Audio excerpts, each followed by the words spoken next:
Chapter 514. Minister Qin slowly walked out of the Hall of Diligent Government.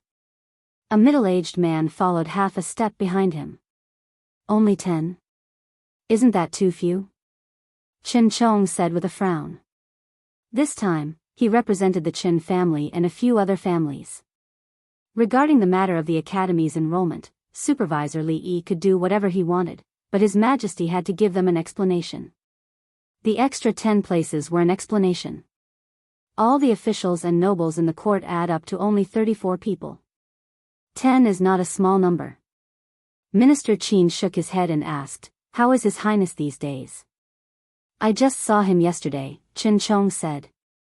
"His Highness's body is recovering well, and his personality seems to have changed a lot.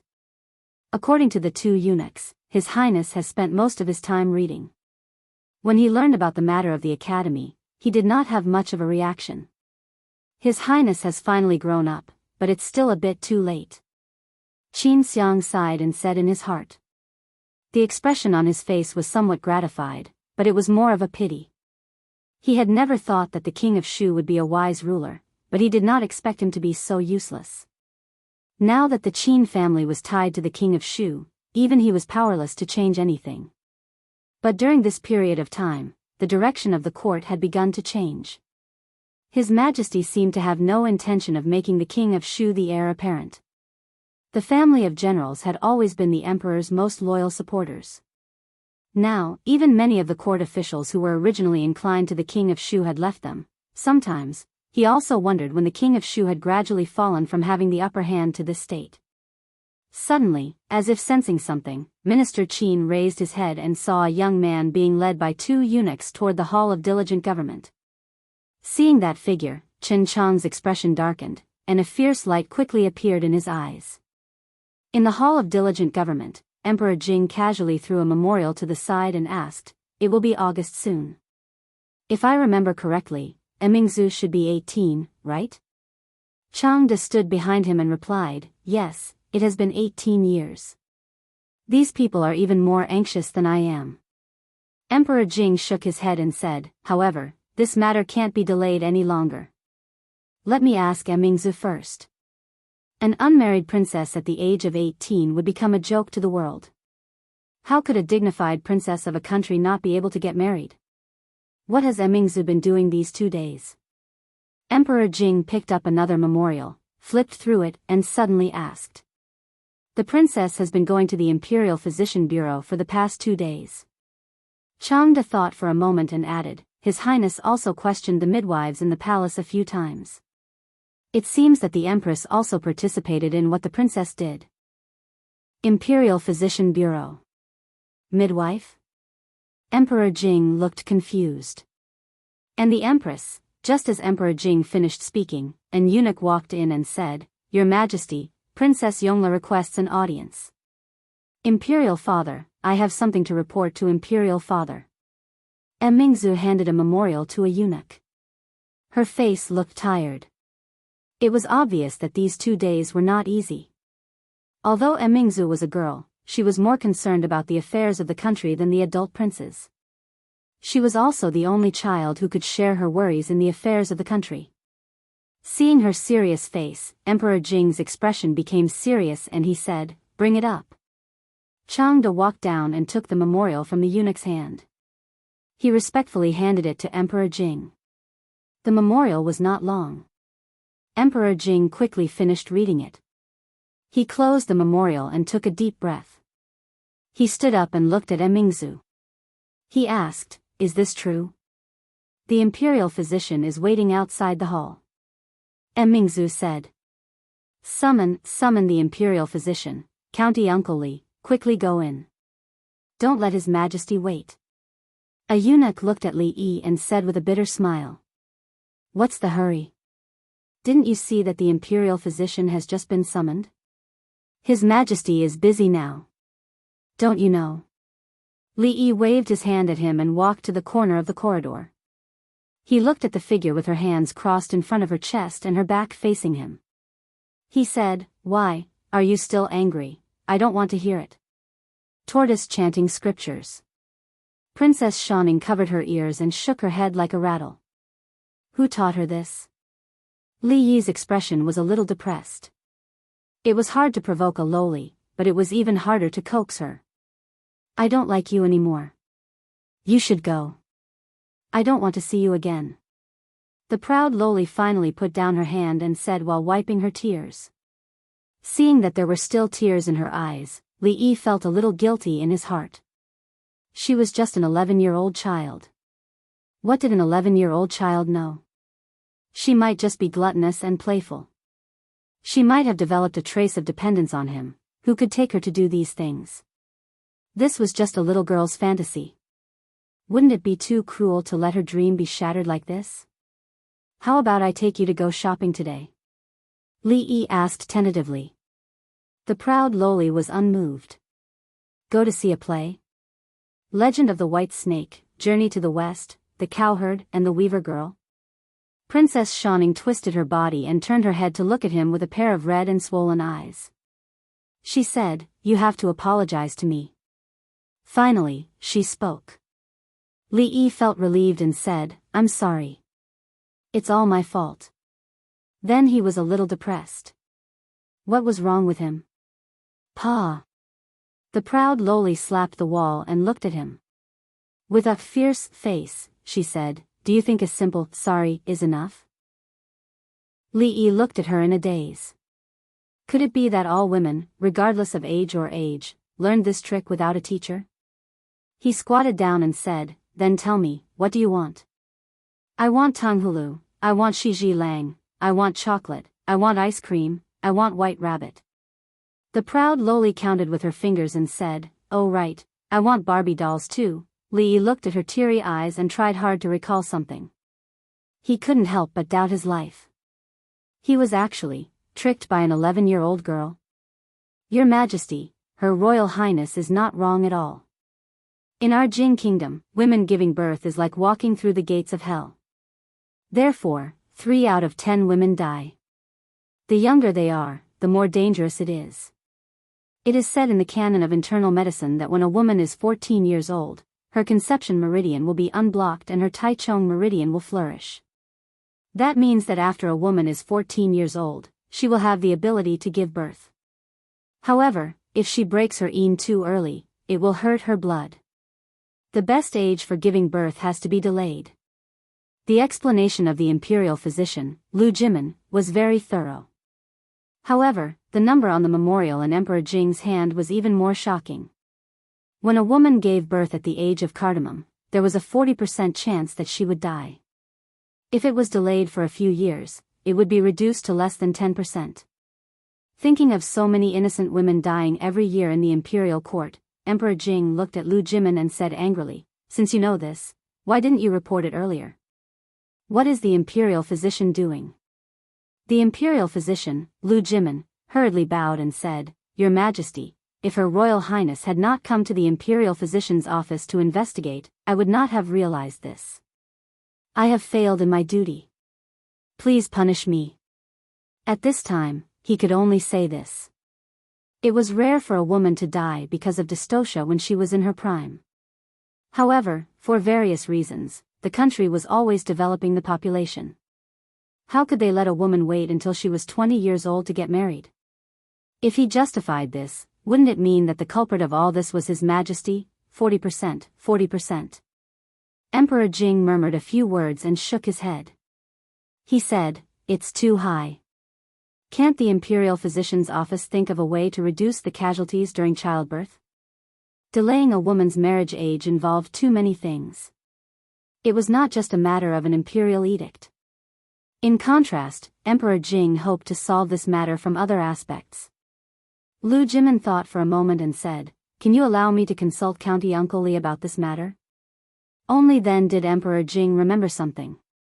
He waved to a servant at the entrance of the hall and asked, Where is Li Yi?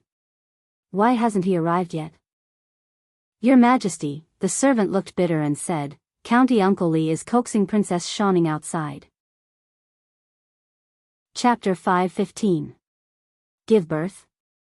Li Yi looked at Emperor Jing in surprise and shook his head repeatedly. This official doesn't know how to do this.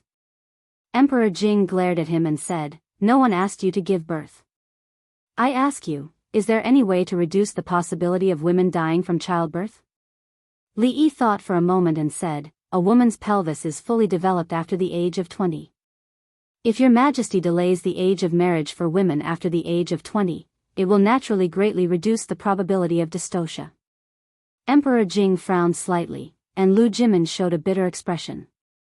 Although this method was effective, it was not feasible at all. If His Majesty now decreed that women in the Jing kingdom should give birth after the age of 20, then the population of the country would definitely decline for a long time.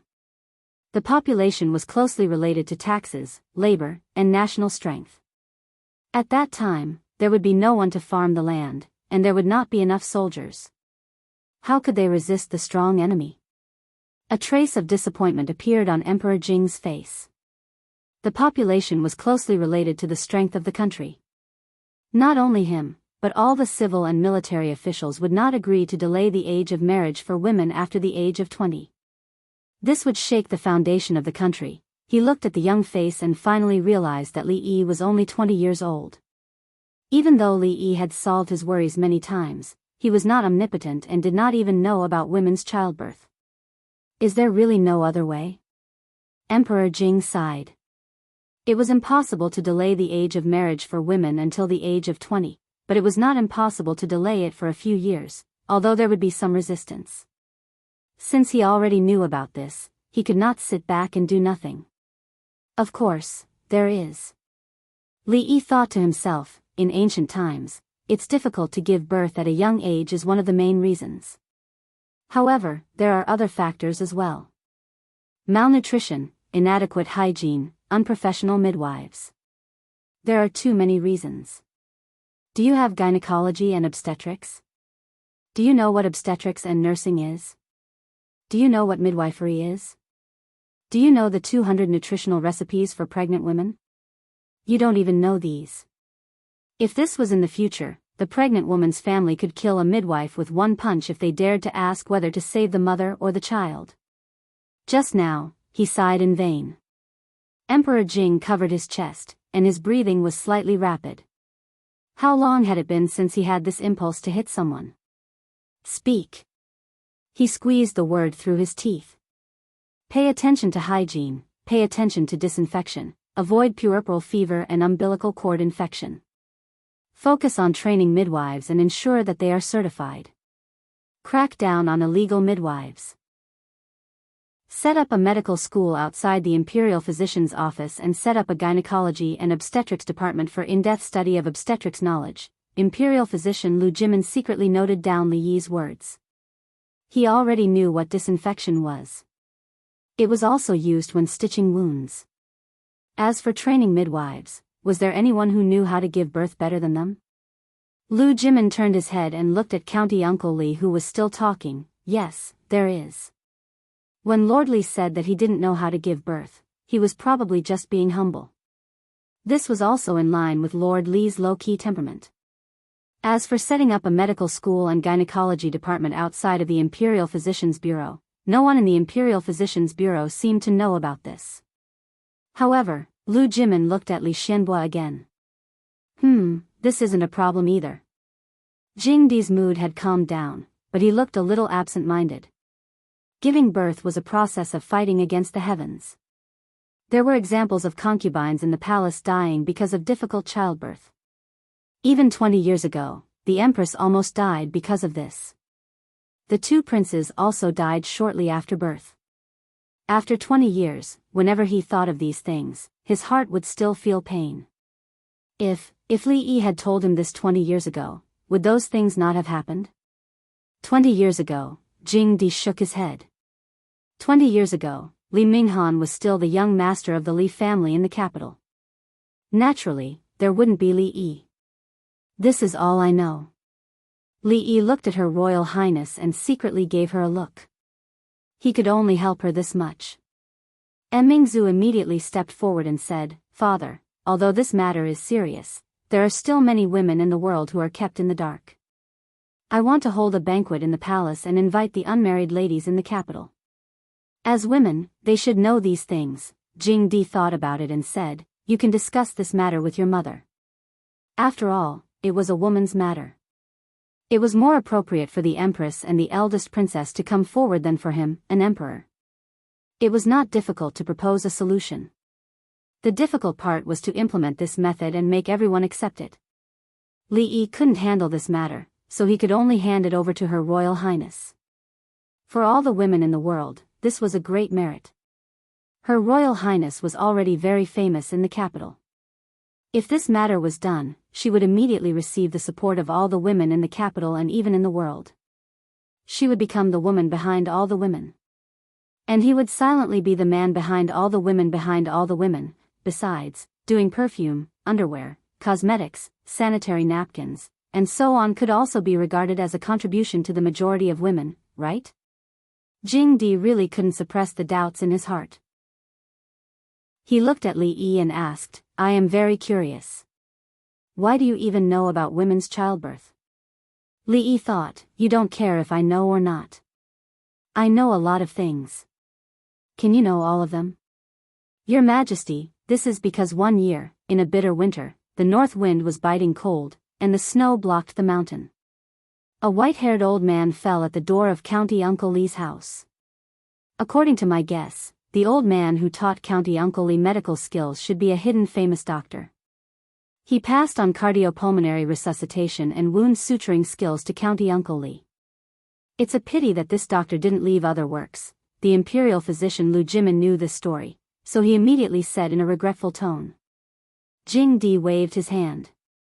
He had completely understood that as long as Li Yi couldn't have children by himself, there was nothing to be surprised about. Thinking of another thing, he looked at Li Yi and said, regarding the enrollment of the college, I can't be as reckless as you. The 100 people who have been enrolled can't be changed. I gave Prime Minister Qin and the others 10 places. You find a way to arrange them. Remember, don't be so obvious in the future. Li Yi thought of the Prime Minister Qin he met outside just now. Was it this matter that he had just discussed with His Majesty in the hall? 10 places? What a big appetite. There were only 34 nobles in the capital. Yet, the King of Shu's faction wanted 10 more. From the fact that they could get 10 more places from His Majesty, it showed the influence of Prime Minister Qin and the King of Shu in the court. Did they want to use the College of Mathematics as a springboard and become a great help to the King of Shu after they finished their studies? If they got what they wanted, what was the point of doing all this? No, it was not fair. In order to get that test paper, he had stayed up for an hour more than usual. How many people had impeached him to get the result in the court that day? They wanted 10 places so casually.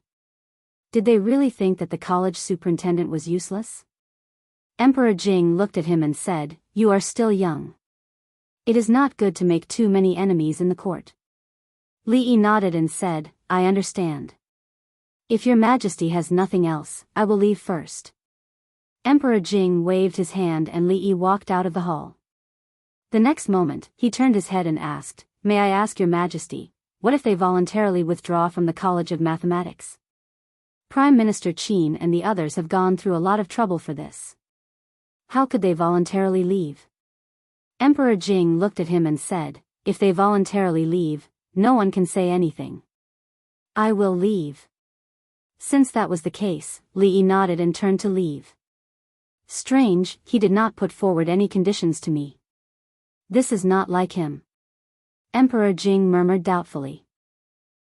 Then he shook his head and said, After this incident, he has become a lot calmer. Changde stood behind him and opened his mouth, but in the end, he did not say anything. After a moment, he walked out of the hall and looked into the distance. He sighed. It is too late to hide, but they just have to send themselves to the door, why bother? Chapter 5:16.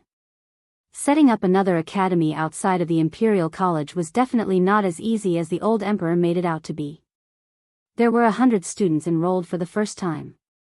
After entering the academy, their meals, accommodation, the academy's servants, teachers, and some other facilities.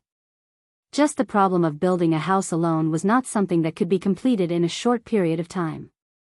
Therefore, Li Yi had enough time to prepare, even though he did not need to. He could start from the first grade of primary school and copy a certain edition of the mathematics textbook all the way until he graduated from high school. As for higher-level mathematics, there was no need for it for the time being. Before this, the imperial court did not pay much attention to mathematics. Those who had the title of a scholar were only limited to simple accounting. The mathematics students of the imperial college were already considered to be very good at using the leg-raising method to calculate that the chicken and the rabbit were in the same cage. The standard of an ordinary high school student was enough for them to struggle in the imperial court. If they met someone with outstanding talent, they could learn some Olympiad mathematics and solve some practical problems. They would immediately become geniuses in the eyes of the public. Of course, they had to learn the basic symbols and algorithms such as Arabic numerals, addition, subtraction, multiplication, and division first. This task was handed over to a few professors of mathematics in the Imperial College to complete. He did not know how Li Xian's Academy of Sciences was progressing. He only knew that other than a few master craftsmen from the Ministry of Works who were forcibly transferred there, some skilled craftsmen among the people were also attracted by the small advertisements on the city walls. For the sake of the high salary, they joined Li Xian's pirate ship. Technology was the #1 productive force, and silver was the driving force behind the development of technology. After tasting the sweetness a few times, Li Xian never used other methods to solve problems that could be solved with silver. Over the past few days, Mississippi Lu was getting busier. With her current identity and status, she rarely went up to compete with others. However, the female army of the Lu Alliance received a lot of training from her. In a few months, Yang Liuqing's abilities improved by leaps and bounds, and he rose to the middle of the heaven ranking list at an unbelievable speed. There were many new people appearing on the chivalry ranking list. Gradually, there were sex-forming groups to increase the ranking. This meant that the influence of the chivalry ranking list on the martial arts world was getting bigger, and the two words Lu Alliance also appeared more and more in the eyes of the public. In the past few days, Princess Royal had been working hard to promote the new marriage law of the Jing Kingdom. First, she started from the families of the nobles and officials. Whether they were unmarried girls or married girls, they were all inspired by her and the queen. From the top to the bottom, they began to spread the news. After all, those numbers were real. From the woman's point of view, it could only be described as shocking. Those who had given birth before knew how terrifying the process was. Those who had not given birth before were so scared that they did not dare to give birth. Even Rui was invited to the palace twice. When she came back and talked to Li Yi about this matter, she was obviously not in a good mood. Women are really fighting against the heavens when they give birth. After mother gave birth to Rui, her health deteriorated day by day. Not long after, she left us. Rui sat by the bed and looked slightly disappointed. She said, "I heard that there is already a highly skilled doctor who has provided a method to greatly reduce the damage that women suffer during childbirth. Although I don't know which highly skilled doctor it is, from today onwards, all women must remember his kindness." Li Yi put his arm around her shoulder and said, "Who else could it be? Of course, it's your handsome, knowledgeable, and proficient husband. It's just medical skills, it's nothing, husband is joking again." Rui leaned on his shoulder and said with a smile, "How dare you doubt your husband?" Li Yi whispered in her ear. Rui's body involuntarily shrank back. She blushed and said, "Yes, it's my fault. Husband is handsome, knowledgeable, and proficient in all kinds of skills. It's just medical skills, it's nothing." Li Yi was very satisfied with her performance. So what if she was a grandmaster? Grandmasters were also ticklish. What Rui was most afraid of was him whispering into her ear. After mastering this trick, she could defeat a grandmaster with a raise of her hand and look down on the martial world. "Husband." She suddenly opened her mouth, and her voice was as soft as a mosquito. "So, it's best for me to give birth in 2 years." Li Yi was still curious about why she suddenly became shy. He heard her words and said, "Yes, we can wait for 2 years. But now, we can familiarize ourselves with the process. Husband, it's still daytime, so what if it's daytime? The law of the Jing Kingdom doesn't stipulate that we can't give birth during the day, Husband, someone is coming, you still want to lie to me. Rui will only come back at night. Xiao Huan just went to the street with them. Who else can come here? Husband, someone is really coming. There was a knock on the door. Li Yi walked over in embarrassment and anger. He opened the door and saw a figure standing there. The Princess Royal was busy these days and had no time to come out. He didn't know what magic potion the proud Lolita had fed Emperor Jing, but he actually allowed her to stay outside the palace for a short time. Of course, the premise was that she had to be with Yongning, which meant that she had to stay here. Li Yi would rather not have this premise. What now? Li Yi looked at the proud Lolita helplessly. Since she came, he didn't even have time to go to the toilet. Wasn't she playing with Yongning in the room just now? Why did she come out again? The proud Lolita's face was pale, and her voice was trembling. She looked at Li Yi and said, You come with me. Seeing her like this, Li Yi was shocked. What was going on? What could have scared her to this extent? Could it be that someone was bullying her? Impossible. She was the only one who could bully others here. Who could bully her? The proud Lolita pulled Li Yi's sleeve and took him to her room. She closed the door and turned around. She couldn't control herself anymore and burst into tears. I'm going to die. The proud Lolita cried very sadly. She was heartbroken and her face was full of tears. Li Yi was really worried that a few old men in gray clothes would break the door and punish him on the spot as a criminal who molested the princess. What happened? Don't cry. Tell me slowly. Li Yi squatted down and wiped away her tears. The proud Lolita sobbed for a while and choked. I'm bleeding there. Am I going to die? I haven't eaten ice cream yet. I haven't eaten cake yet. I haven't married you yet. Stop. She was still thinking about eating at a time like this. Li Yi looked at her and asked doubtfully, Where is it bleeding? Did you fall on the slide?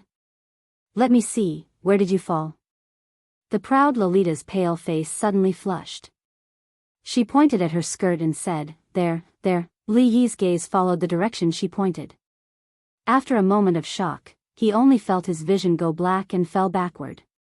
She almost scared me to death. It was just the first time a girl met a relative in her life.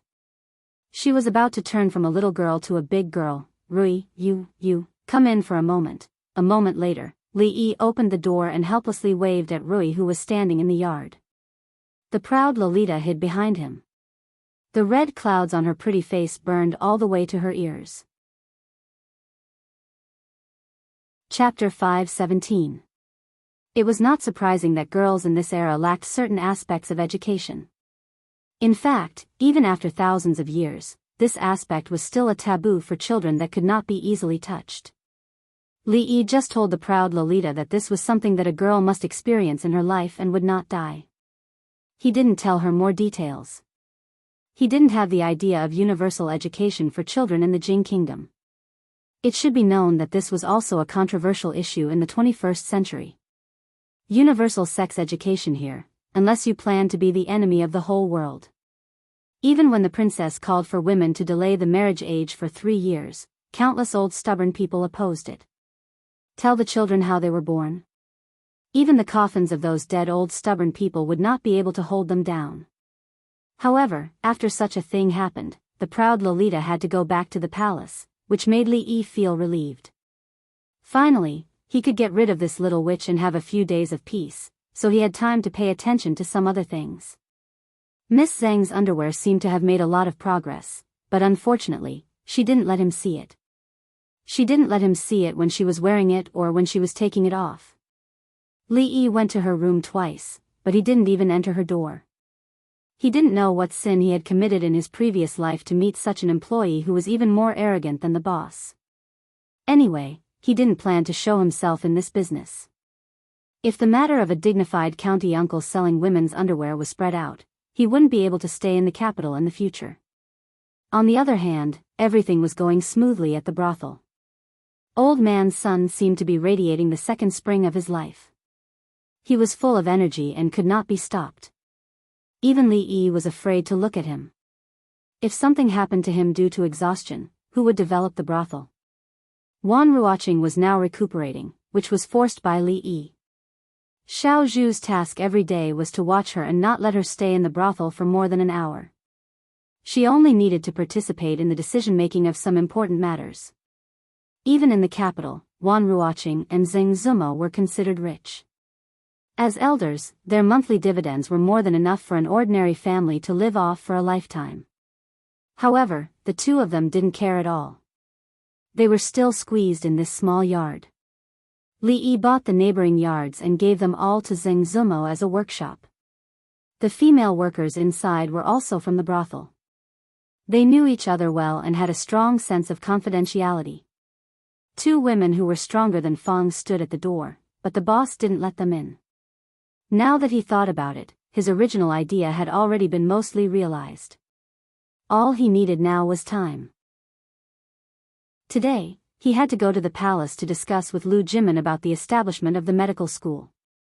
Her Royal Highness was fighting on the front line to save her fellow women. As the man behind her, of course, he couldn't drag her down. He needed to teach Lu Jimin about the theory of obstetrics and gynecology. Of course, because of the lack of the instruments in the future, he didn't have much to teach. He mainly taught about midwifery and sterilization. There was another important thing. When he went out in the morning, his second uncle asked him to bring a boiled chicken from the palace. The old man's mind was always so unique. The catering bureau was the private kitchen of the royal family. Could anyone bring something from there casually? It was still early. It would be cold if he cooked it too early. He would think about it when he came out later. A moment later, in the imperial physician's office, Lu Jimin and a group of imperial physicians came out to greet him. They said with a smile, "Master Li, we have been waiting for you for a long time." Li Han had been living a comfortable life these days. He couldn't remember how long it had been since he went to arithmetic class. Every day, he only needed to read a few pages of books, and the rest of the time, he could play as he wanted. Last time, he couldn't help but point out the problem that his imperial father and the ministers didn't find, and he got a lot of rewards. Although they were kept by his imperial mother said that when he grew up, she would return them to him untouched. Everything was good. He just envied Yongning and imperial sister Shaoning, who could go outside the palace to play. Last time, he used a pearl to exchange for a few picture books from imperial sister Shaoning. The monkey playing with a stick was much better than the naked people fighting in a hole in the wall that he accidentally found last time. He had finished reading those picture books. 5 pearls for 4 days or 4 pearls for 3 days? Li Mo, that guy, actually chose the latter. It was really funny. If teacher knew, it would be strange if he didn't scold him. He learned it for nothing. It would be great if he could go out of the palace. Imperial sister Shaoning said that there were a lot of fun things that he hadn't played before. "Your Highness Prince Jean, have you finished reading that book?" A voice suddenly sounded behind him. Prince Jean shivered and slowly turned his head. When he saw the figure standing behind him, he stammered, "Yes, sir, there are still a few pages that I haven't read." Take your time. There's no hurry." Li Yi nodded. He had to admit that there were still geniuses in this world. Prince Jean said that there were still a few pages that he hadn't read, which meant that he had already understood the previous pages. It had only been a few days. This speed was actually very scary. Li Han nodded in a daze. He felt flattered. Teacher was actually so kind today. Li Yi looked at him and asked, "Do you know that His Majesty wants the princes to study in the Mathematics Academy?" Prince Jean nodded. "Learn addition and subtraction within 10 with them?" Li Yi asked again. Prince Jean nodded again, but then shook his head violently. He had stopped learning addition and subtraction within 10 months. It was childish. In his opinion, there was nothing more childish than addition and subtraction within 10. How about you teach them? Li Yi guided him patiently. Teach who?" Prince Jean asked. Perhaps the teacher was unexpectedly gentle today, so he asked. Li Yi looked at him and said, consider them the new students of the Mathematics Academy. Prince Jean was stunned for a moment. Then, he shook his head repeatedly. No, I can't. How can I teach others? It's too difficult. Although Prince Jean was only a 10-year-old child, he had no problem teaching students who had never been exposed to the new mathematics. Is it difficult? Li Yi looked at him and asked, compared with the book you are reading now, which one is more difficult? It's difficult to teach others. Prince Jean said hesitantly. How difficult? Li Yi couldn't give up on this little fatty. He didn't plan to be a supervisor of the academy for the rest of his life. When Prince Jean was able to take charge, he could retire in peace. However, according to the current situation, the little fatty still had a long way to go before he could take charge of the academy. It's difficult, Prince Jean said while gritting his teeth. Fatty must die. It may be heavier than Mount Tai or other mountains. Li Yi patted him on the shoulder and said, which mountain do you want it to be heavier than? Mount Tai or other mountains? What's the difference? Prince Jin's fat face showed some confusion. Mount Tai is the head of the 5 mountains. It's heavier than other mountains. Li Yi looked at him and said, there are valuable deaths and useless deaths. Besides, I'm not asking you to die. Think about it. If you become a teacher, you will be the superintendent of the Mathematics Academy, and you will decide how many little red flowers you will get. If anyone disobeys you, you will beat him with a board. If you don't like someone, you will give him a hard time. If I don't like someone, I will give him a hard time. Prince Jin's eyes lit up. You are the superintendent of the Mathematics Academy. Everything is up to you. You can give people a hard time, even if they are teachers of the Mathematics Academy. Li Yi nodded. Prince Jean looked up at Li Yi with a strange light flashing in his eyes. Okay. Chapter 5:18. You are worth teaching. Li Yi was very satisfied with the little fatty's performance. He patted him on the head and said, today, I will have the textbooks you will be teaching sent to the palace. You should familiarize yourself with the content in the next few days and think about how to teach them. Monarch Jean raised his head and asked expectantly, can I really be the superintendent? You are a prince and a teacher of the School of Mathematics. As long as your mathematics skills are much better than others, who would dare to object to you being the superintendent? Li Yi felt like a big bad wolf now. However, the name of superintendent did not sound good. It sounded like a eunuch in charge of the School of Mathematics. It was inauspicious. The mention of the word always reminded him of Chengda's old face. Next time, he suggested to the old emperor that he should change the title of superintendent to dean. Superintendent. Monarch Jean nodded fiercely. I will. Li Yi suddenly sniffed and asked, what's that smell? Monarch Jean was startled. Then, he waved the food box in his hand and said, I just got the poached chicken from the dining hall. I haven't had time to eat it yet, poached chicken. Li Yi looked at the food box in Li Han's hand and murmured. You are so fat at such a young age. How will you look in the future? As a teacher, he not only had to care about his students' studies, but he also had to care about their lives and health. Li Yi touched Monarch Jin's head and said, in the future, you should exercise more and eat more fruits and less meat. Only with a strong body will you have the strength to learn more advanced mathematics. Monarch Jean looked at the teacher's back as he walked away. His hands were empty. The poached chicken that he pretended to be in the food box had flown away. He swallowed his saliva, and his face showed confusion again. Didn't I say that it's better to be heavier? In the political hall, Emperor Jing was expressionless.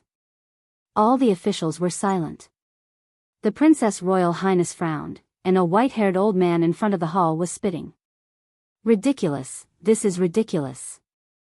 The old man's face was filled with anger. He waved his sleeve and said, obey your father at home, obey your husband when married, obey your son when your husband is dead, these are the 3. Marriage is an important matter, how can it be treated as a child's play? A girl not getting married at the age of 16 is an evil act that will shake the foundation of the country. Your Majesty, please reconsider. Emperor Jing remained silent, and the officials did not speak either. The entire court had clearly become the old man's one-man show. All the officials and generals in the court looked at each other, then at the old man who was still talking, and continued to remain silent. The Empress and Her Royal Highness the eldest princess asked for permission for the women to delay the age of marriage until after the age of 16. They also urged the Imperial Physician Bureau to do many things to reduce the possibility of a woman dying from a difficult birth. This matter had already spread throughout the entire capital. From the noble ladies to the common women, there was no one who was not grateful. Her Royal Highness the eldest princess had an unparalleled reputation among the women of the capital. Even they shuddered when they saw the statistics. Women giving birth was the gate of death. This was a well-known fact. However, no one had thought that the crux of the matter was the age of childbirth. The population was important, but this matter involved the Empress and the eldest princess. Even the Emperor seemed to have a tacit attitude. Other than those highly respected scholars, who dared to say anything. Besides, who didn't have a girl in their family? One wrong word, and the women in the family would probably rebel. Shaking the foundation of the country? Isn't great scholar Han being too alarmist? Mingzhu looked at the old man and said in a cold voice, when a woman gets married at the age of 13, 3 or 4 out of 10 will die from a difficult birth. If it is delayed by 3 years, it will be reduced to less than 10%. If it is supplemented by the scientific midwifery methods of the Imperial Physician Bureau, it will be even lower. If this is carried out, how many less women will there be in the world? Besides, after this is carried out, it can also encourage women of the right age to have more children. The court will give additional subsidies to increase the population. How can this shake the foundation of the country?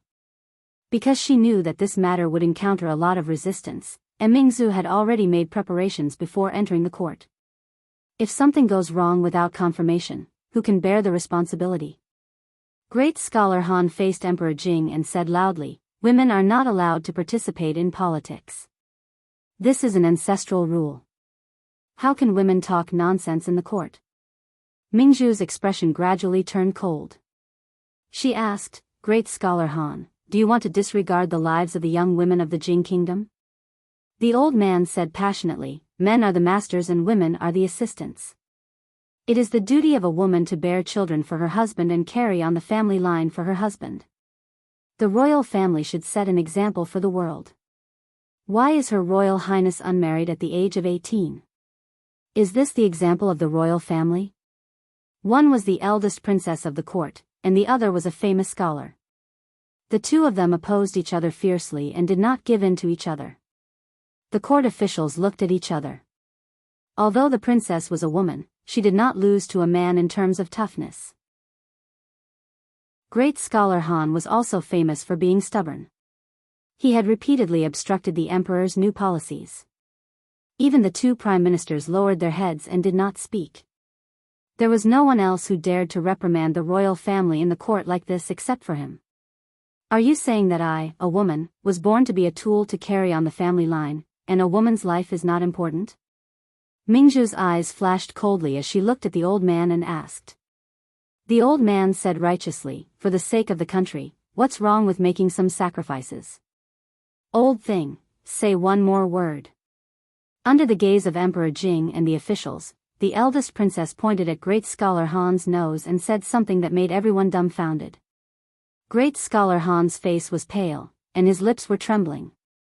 As a great scholar, he was called an old thing by a princess in front of the emperor and the court officials. Among the great scholars of the Jing kingdom, besides him, who else had such treatment? As a princess, how can you say such filthy words? His body was trembling, and his voice was also trembling.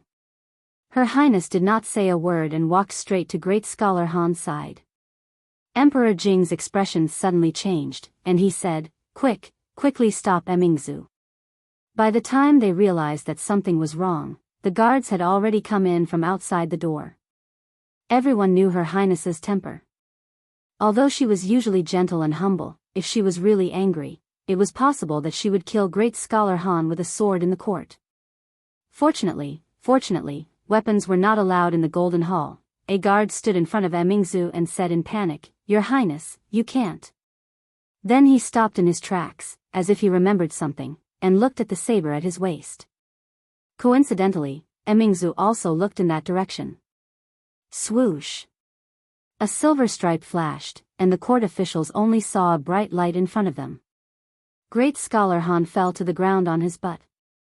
His hair was messy, and his bun was untied. His white hair danced in the air. Some of the court officials' legs were already trembling. Her Highness, she really dared to do it. Although she only chopped off Great Scholar Han's hair, this was the Golden Hall. Emperor Jing stood up from the dragon throne, rubbed his eyebrows, and said, "We will discuss this matter tomorrow. Someone come, take Her Highness away, and summon the imperial physician." Great Scholar Han was supported to the imperial physician's office, and Her Highness was also taken away. It was not wrong to use weapons in the court, and behead was not an exaggeration. However, the person who did it was Her Highness, so the result was different. Great Scholar Han did not think through his words just now. Women were only tools to carry on the family line, so a woman's life was not important. Her Highness was not a woman. Her Majesty the Empress was not a woman. Great Scholar Han's mother was not a woman. No one knew how His Majesty would punish Her Highness, but Great Scholar Han's nightmare had just begun. Thinking of Her Highness's influence among the women in the capital, everyone's heart trembled. Emperor Jing's face was gloomy, the officials whispered, and the censors rubbed their palms. The court was in a mess because of Her Highness's stunning saber strike. Pfft! Li Yi spat all the water in his mouth onto Li Xian's face. He asked in shock, "What did you say?" Mingzu killed Great Scholar Han in the court? Chapter 5:19. I didn't chop him to death. Li Xian shook his head and said, "It's just a rumor. I didn't see it with my own eyes. It said that Great Scholar Han dodged quickly and only cut off some of his hair. He was not injured, but he was scared. I heard that he peed his pants, dodged quickly." Li Yi shook his head. If Mingzu really wanted to chop an old man who couldn't even walk properly, how could he dodge it? He looked at Li Xian again and asked, "Is he really a great scholar to say that in front of so many officials?"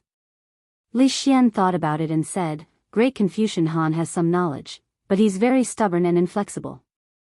He's conservative and has criticized Uncle Huang's decrees many times. Although it was proven that he was wrong in the end, this bad habit of his never changed. But this time, he obviously chose the wrong person. You don't know that when King of Shu and several princes were young, they secretly cut off a strand of Mingzhu's hair. She broke 2 of King of Shu's ribs in front of concubine Shui. None of those princes were left behind. They still avoid her when they see her." Li Yi shook his head. Even an old man had to be smart. It was normal for women to have a low social status in this society, but not everything could be said. In order to control her marriage, Her Royal Highness had just awakened her feminist consciousness. She would kill anyone who stood in her way. The old man actually dared to mention why she was not married in the court. Wasn't he tired of living? It seemed that the level of the great scholar in the Jing kingdom was really uneven. It was not that one could be called a great scholar after reading more books and being a little older. They should really set up an assessment system for the great scholar.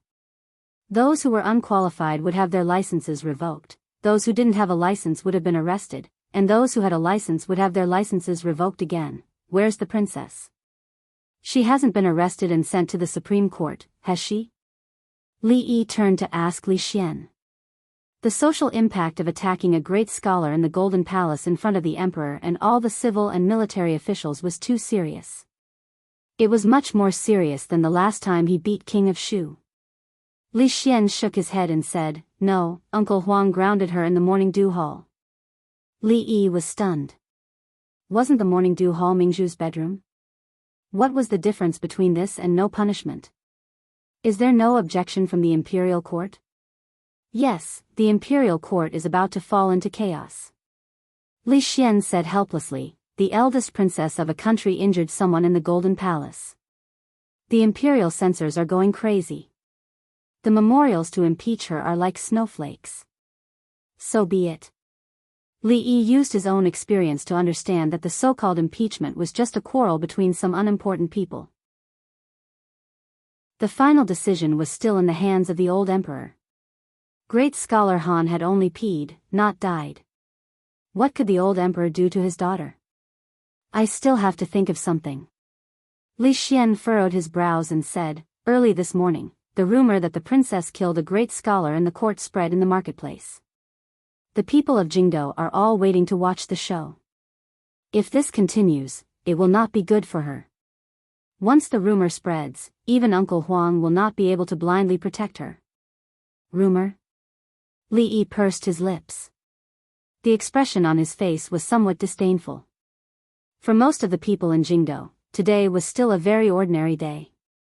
They woke up early and were busy. When they had time, they would go to the brothel to listen to the opera and songs. If they had the time, they would go to the brothel to relax. The girls in the jadeite courtyard were getting better and better at having fun. The way they dressed and the way they moved made one forget to go home. If it weren't for the explosive news from the palace, this kind of ordinary life would continue. Her Highness the eldest princess attacked great scholar Han in court. Her Highness the eldest princess cut off great scholar Han's hair in the Golden Palace. Her Highness the eldest princess cut off great scholar Han's head in front of the emperor and all the officials in court. Her Highness the eldest princess killed great scholar Han in court this morning. News related to the royal family had always been the focus of the people's attention. When this news came out, the entire Jingdo immediately went into an uproar.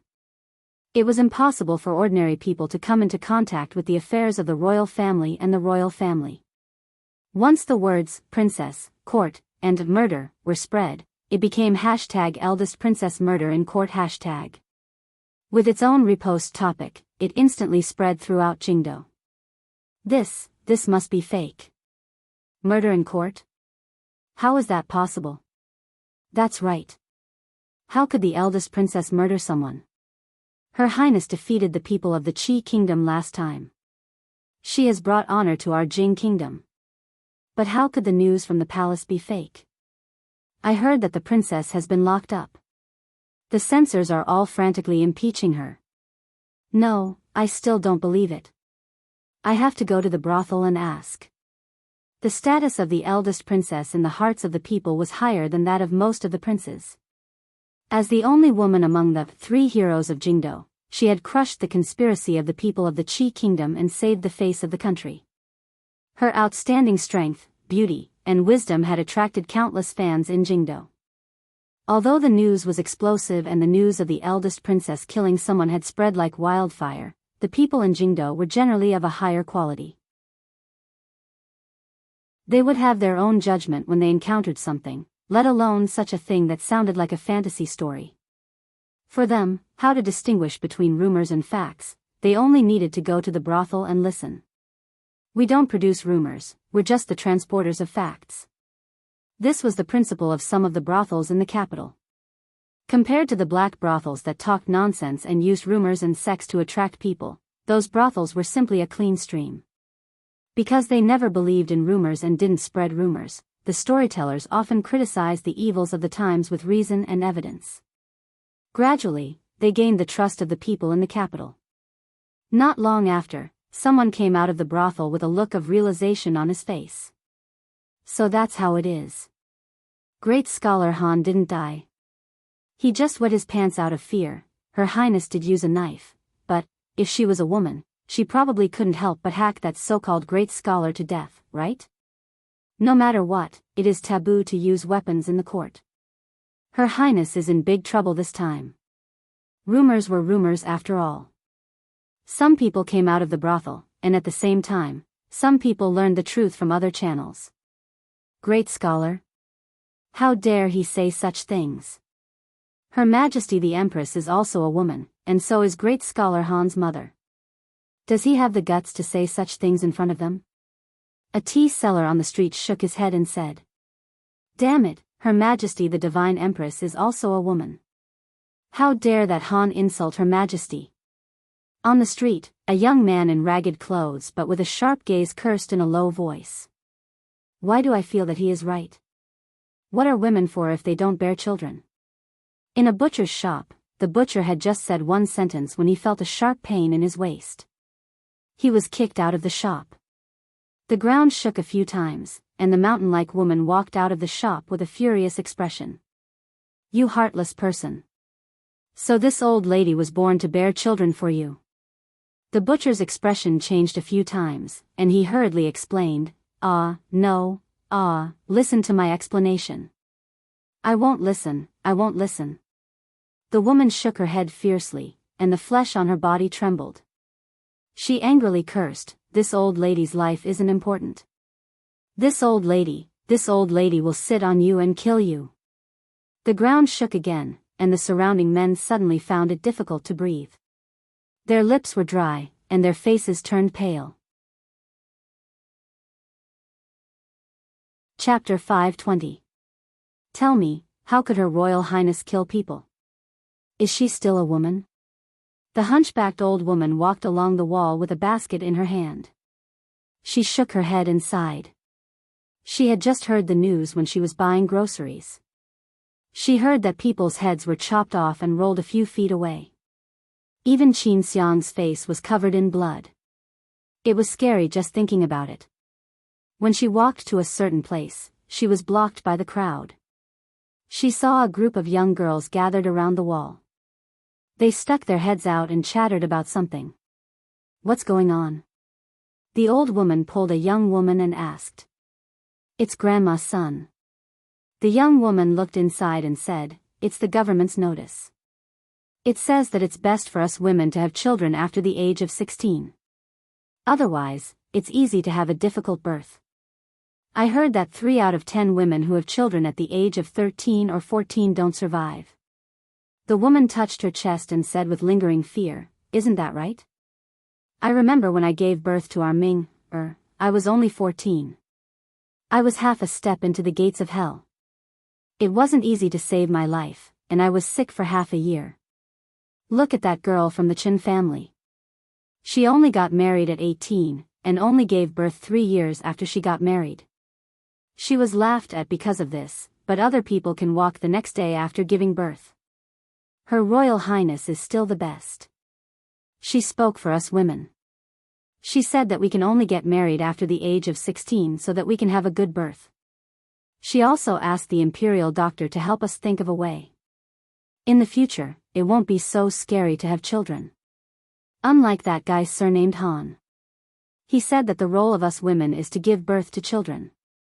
Her Royal Highness was so angry that she took a knife to scare him. She was even locked up by His Majesty. Tell me, why is there no reason for us women in this world? She wanted to say something more, but was pulled by the people next to her. A woman came over and whispered, don't talk too much, Grandma's son. Grandma's son's 13-year-old daughter died a few days ago due to a difficult birth. The woman's expression changed and she didn't dare to speak anymore. The old woman stood there in a daze.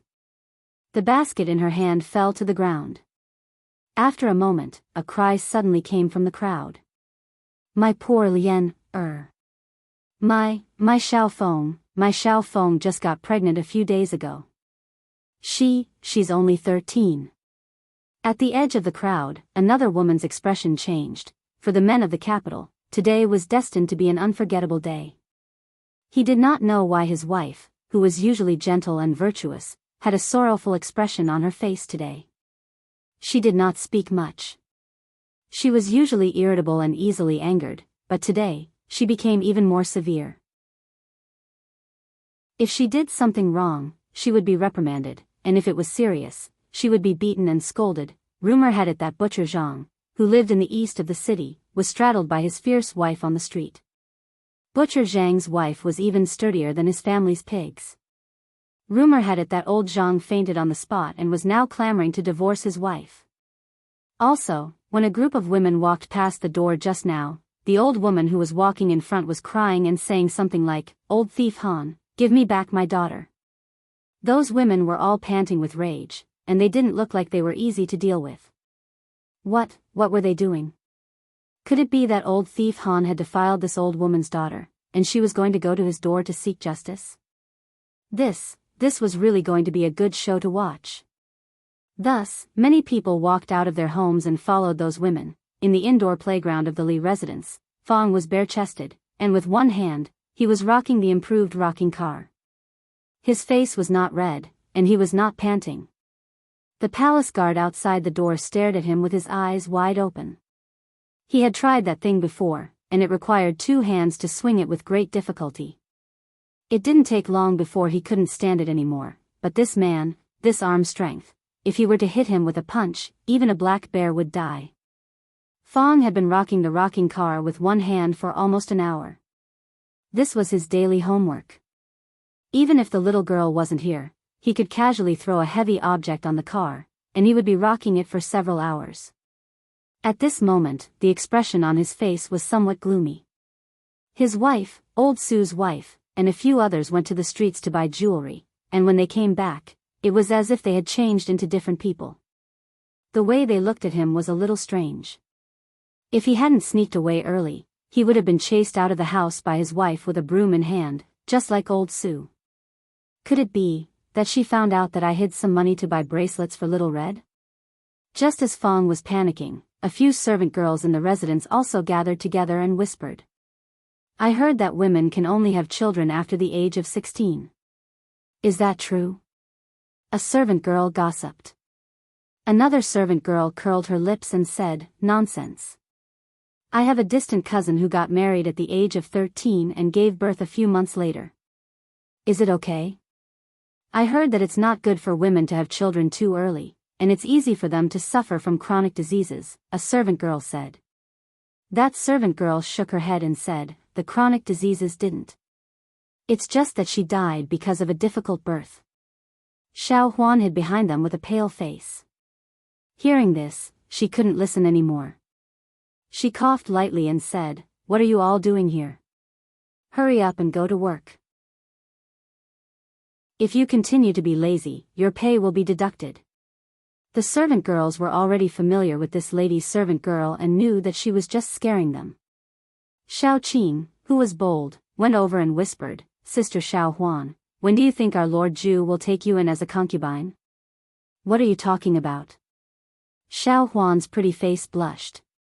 She grabbed the corner of her clothes and said shyly, I will only be 16 in a few months. Her Royal Highness was grounded in the Morning Dew Hall and couldn't step out of the hall. Li Yi stood at the door of the Morning Dew Hall. When he was about to enter, he was stopped by the guards at the door. Apologies, County Uncle Li. Her Royal Highness is still grounded. No one can enter. The guard's attitude towards him was still very good. Can't you make an exception? Li Yi took out the Secret Intelligence Division's sign and said. Apologies, sir, this subordinate really can't let you in. The guard smiled bitterly. All right then. Li Yi waved his hand. He was only a small guard and considered his subordinate. It was better not to make things difficult for him. Not long after, the guard's expression was troubled. Princess, Her Royal Highness, you, the proud Lolita raised her little face and said, I can't go in? Yes. The guard weighed in his heart whether he could afford to offend this young lady or not. In the next moment, he immediately nodded. His Majesty only grounded the eldest princess. He didn't say that others couldn't visit.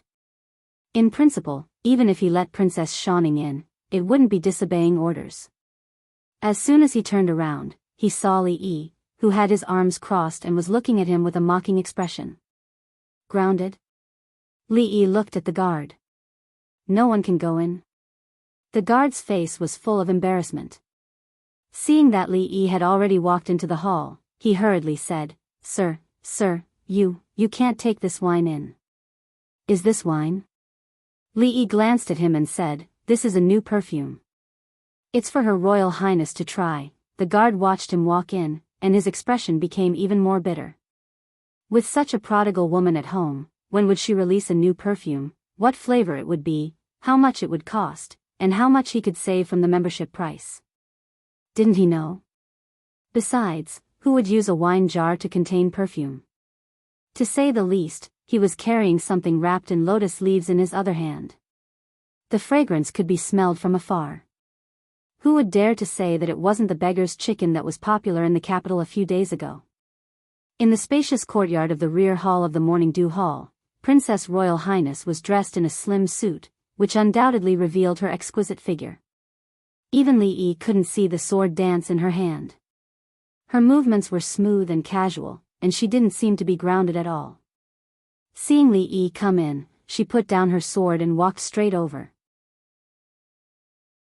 She took the wine jar in his hand, opened it, and raised her head to drink it. It's not easy to take egg fried rice. Just make do with it. Li Yi tore off a chicken leg and handed it to her. The other one had already been snatched by the proud Lolita. Since she learned from Li Yi that she wouldn't get fat no matter how much she ate these days, her mouth was rarely idle. Chapter 521.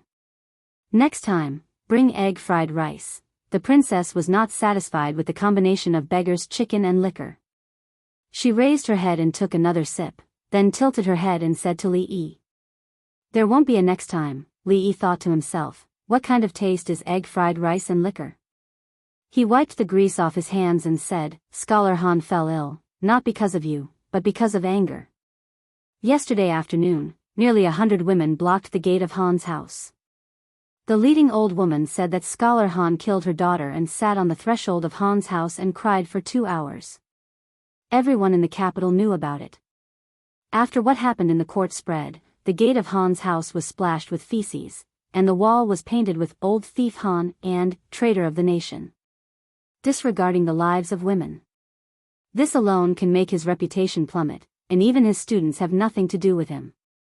If it weren't for the intervention of the government, I'm afraid that even the gate of Han's house would have been torn down. Scholar Han fell ill last night. I heard that he almost couldn't breathe. The name of Old Thief Han has been confirmed. Now all the women in the capital are trying to ask His Majesty to pardon you. Li Yi told Mingzu all the developments from yesterday to today. The whole capital, from the government to the people, saw the power of women for the first time. It turned out that they were not as weak as they looked on the surface, and they also had the ability to stir up a storm. Li Yi did not expect this matter to have such a dramatic development.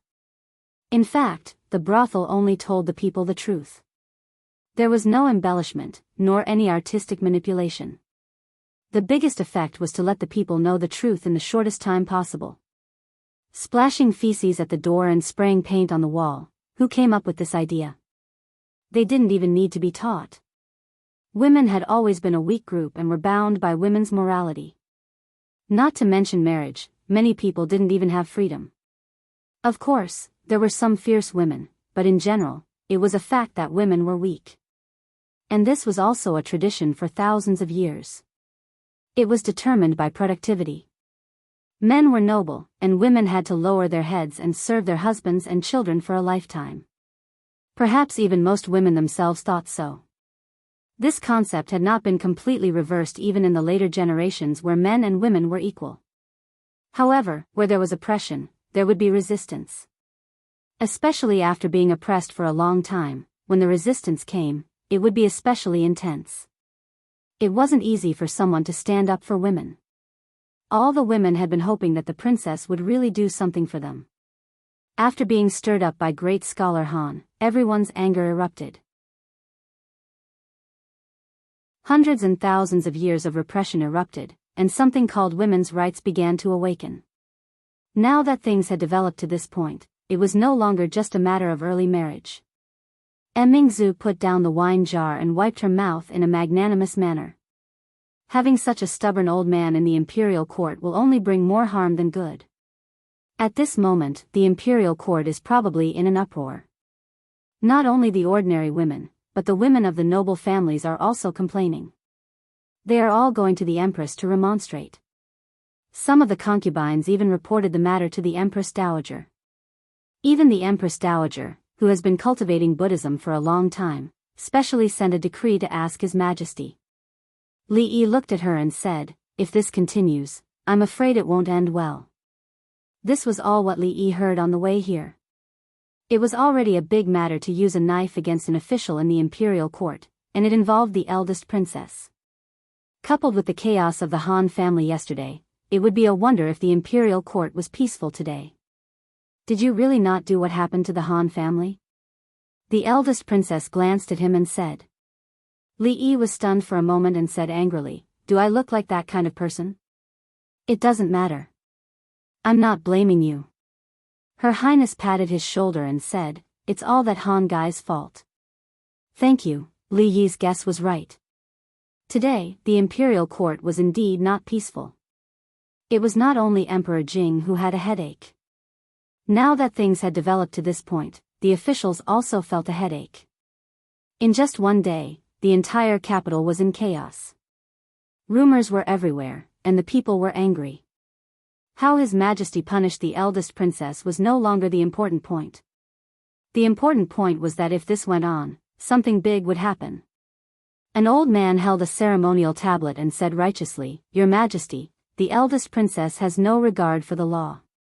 In the imperial court, she publicly committed violence and assassinated an official in front of the civil and military officials and His Majesty.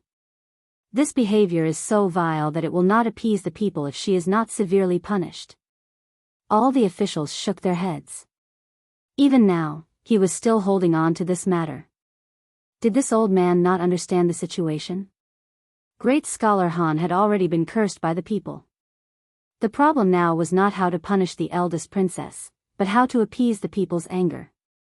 Great scholar Han's words yesterday had completely pushed the imperial court to the opposite side of the people. The purpose of women's existence was to give birth. The lives of women were not important. Otherwise, why would the imperial court insist on early marriage and early childbirth, knowing that women could easily die from dystocia if they married early? Did the imperial court not see women as human beings? No one could take the blame for this. They could not, and His Majesty could not. Now, it was only the capital. After a few days, when the news spread to the other counties, the impact would be even greater. At that time, it would really be chaos. Didn't he see that even the imperial censors had calmed down and didn't mention the matter of the eldest princess anymore? At this delicate moment, if this old official still couldn't understand the situation, then official Han would be a good example. Deputy Minister Ma stood in the crowd and lowered his head in silence. Not only him, but all the censors in the imperial censor had been given a death order. Today, in the imperial court, they were not allowed to mention the eldest princess again. He knew the situation in the capital better than anyone else. After this matter, great scholar Han's reputation could be said to be ruined. The status of the eldest princess in the hearts of the people of the capital, especially the women, had long reached a new height. Whoever held on to this matter would be like great scholar Han, nailed to the pillar of shame by the people of the capital. He did not want to experience the feeling of being hated by the people a second time. Just when the court officials were abnormally quiet, a figure walked out. "Your Majesty, the only thing we can do now is to appease the people first, then we can discuss other things." Prime Minister Qin raised his head and slowly said. Prime Minister Qin's words are reasonable. I second it. The old man who had just spoken had long been forgotten. After Prime Minister Qin took the lead, the court officials stood up one after another. They avoided talking about the eldest princess and pulled the topic back to the main point they should be concerned about. Emperor Jing took a deep breath. Regarding this matter, my dear officials, do you have any suggestions? I think that the eldest princess's remonstrance yesterday was very reasonable. Prime Minister Qin said, although it is important to increase the population, we cannot disregard the lives of women because of this. Moreover, Her Highness has already given us a way to solve both problems. The people of the capital are already angry, and the implementation of this system cannot be delayed. Prime Minister Qin and Prime Minister Shen were the heads of all the officials. Prime Minister Shen was low-key and rarely spoke out unless it was a big matter. Most of the officials followed Prime Minister Qin. Following the Prime Minister, they would not make a big political mistake, right? As soon as Prime Minister Qin said this, countless people agreed. Seeing that everyone seemed to have a tacit understanding to avoid the eldest princess, it was indeed not the right time to mention it again. Emperor Jing, who originally wanted to easily let this matter go, had no choice but to suppress this idea. Chapter 522. In the morning dew hall, when the arrogant Lolita tore off a small piece of chicken and insisted on stuffing it into Li Yi's mouth, Li Xian strode in, and his face did not look very good. "How's the situation in the court?" Li Yi looked at him and asked. Li Xian was not surprised to see Li Yi here. He said with a slightly angry tone, "Postpone the age of marriage for women to 16 years old, encourage women of the right age to have more children, urge the Imperial Physician Bureau to improve the method of midwifery, and train professional midwives. These are settled and will be implemented soon." Li Yi thought that in this way, with the help of this trend, he could open a high-end confinement club in the capital. Wouldn't he make a lot of money? However, these things that Li Xian just said were what Her Royal Highness wanted to do. There was no reason for the court to implement the policy. Li Xian still had the same expression. Li Yi thought for a moment, looked at him and asked, "The princess's house arrest?" Li Xian said angrily, "No one has mentioned it for the time being. I'm afraid that when this storm is over, they will still not give up easily." Her Royal Highness took great credit for this matter. In the final analysis, it was also because of this matter that Her Royal Highness almost hacked great scholar Han to death in the court. It was a major event related to the people's livelihood, and it was decided in this way. However, it was a bit like burning the bridge after crossing the river. But thinking about it, it was normal. After all, Her Royal Highness was the first to hack people in the Golden Hall with a knife. It was unprecedented, and probably no one would do it in the future. If they did not punish her severely, and someone followed her example in the future, wouldn't the officials' heads be hung on their belts when they went to the court? In this case, I can only add more fuel to the fire. Li Yi stopped the arrogant Lolita from stuffing the chicken but into his mouth and thought so. "What do you think about this matter?" Li Xian sat down and looked at Li Yi and asked. Mingzhu's expression did not change, but her eyes were looking at him as well. As one of the three pests of the capital, the three heroes, the most sinister and cunning among the three heroes of the capital, Li Yi thought for a bit, looked at Mingzhu, and said seriously, "How about I bring you a bowl of egg-fried rice next time?" The capital had not been peaceful for the past 2 days. County Magistrate Lu, who had just been promoted to the capital magistrate not long ago, was having a headache. Just now, a yamen runner came to report that there were 2 in-laws in the eastern part of the city fighting over their children's marriage, and the matter was brought to court. Since yesterday, this was already the 5th case of in-laws turning against each other. The cause of the case was surprisingly the same. The bride said that her daughter was too young and wanted to wait for 2 to 3 years before getting married. Naturally, the groom did not agree. The betrothal gifts had already been given, and they were just waiting for the bride to marry. What was the meaning of delaying the marriage for 2 to 3 years? If the news got out, where would they put their faces? The bride also had a legitimate reason. The imperial court had said that 3 out of 10 women would not survive if they gave birth at the age of 13. My daughter is only 13 this year. If you want my daughter to marry the groom, it is equivalent to asking my daughter to die. No matter what, she is my daughter. If anyone wants to hurt her, I will scratch him to death. County Magistrate Lu touched the fingernail mark on his neck and gasped in pain. This was the result of the fight between the 2 families in the court yesterday.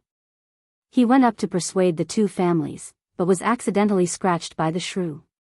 At night, when he was being intimate with his wife, he explained for a long time. He didn't know why, but she, who was always reasonable, became extremely grumpy these days.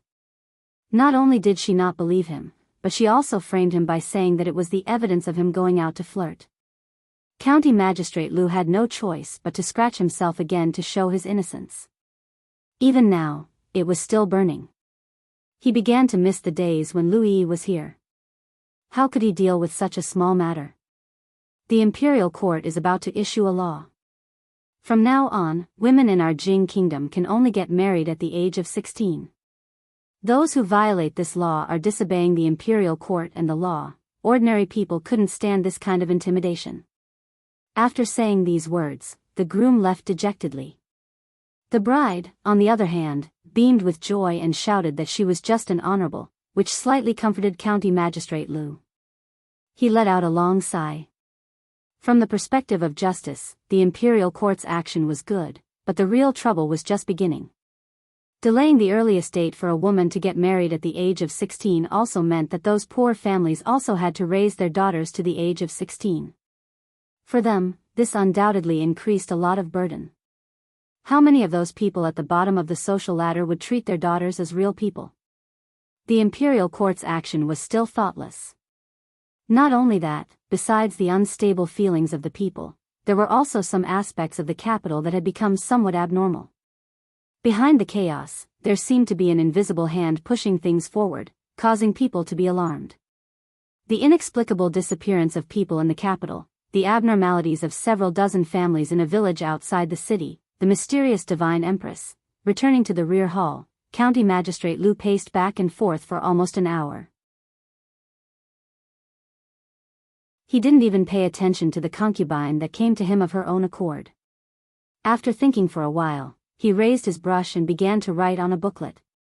The matter of the divine empress appearing a few days ago has already been widely spread among the believers, causing them to be even more pious. In an ordinary courtyard outside the capital, a purple-clothed man had a faint expression of excitement on his face.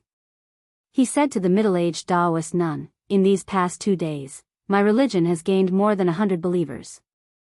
From this, it seems that the great rise of the holy religion is just around the corner." "Very good." The middle-aged Taoist nun nodded and said, "But we can't be too ostentatious. This is the capital. If we were to arouse the alarm of the Jing Kingdom's imperial court, there would be countless troubles. This subordinate understands." The purple-clothed man bowed and said these words. Then he thought of a certain matter and said, reporting to the empress, "This subordinate has discovered a disciple that has recently entered the religion. His ability is extremely outstanding. Half of the newly increased believers are due to his efforts. He is also a person who witnessed the divine empress's second appearance. This subordinate wishes to promote him to the position of yellow-clothed emissary. What does the empress think? For such a small matter, you can decide for yourself. As for the assembly of heroes, continue to pay attention to it." After saying these words, the middle-aged Taoist nun floated away. The purple-clothed man bowed and said, respectfully sending off the empress, "I and you will share the same bed as you, and we will die in the same hole." The young imperial censor called Wansu was humming a tune he had just learned from a brothel. As he walked into the house, he saw his wife dressed neatly and about to leave with a maid. His expression changed and he hurriedly said, "Aya, my wife, you can't continue fooling around with those people. The matters of Her Highness the Princess are none of our business." The woman opposite him waved her hand and said, "I'm not going. Rui Workshop released a new perfume today. I'm going to take a look." Wansu heaved a sigh of relief. As long as she wasn't going to ask for advice on behalf of the princess, it was fine. If she was going to Rui Workshop to buy perfume, then he would buy it. His eyes widened. "There's a new perfume?" The young imperial censor's face revealed a sorrowful expression. His salary had just been issued this month. "AI, forget it, forget it. If she wants to buy it, then buy it. As long as she doesn't get involved in that matter, it's fine. Anyway, I like the smell of it." He could only comfort her like this in his heart. He squeezed out a smile on his face and said, "Then, my wife, go early and come back early. Are you going to leave just like this, never see each other again?" The young imperial censor hummed a tune as he regretted his diminishing salary.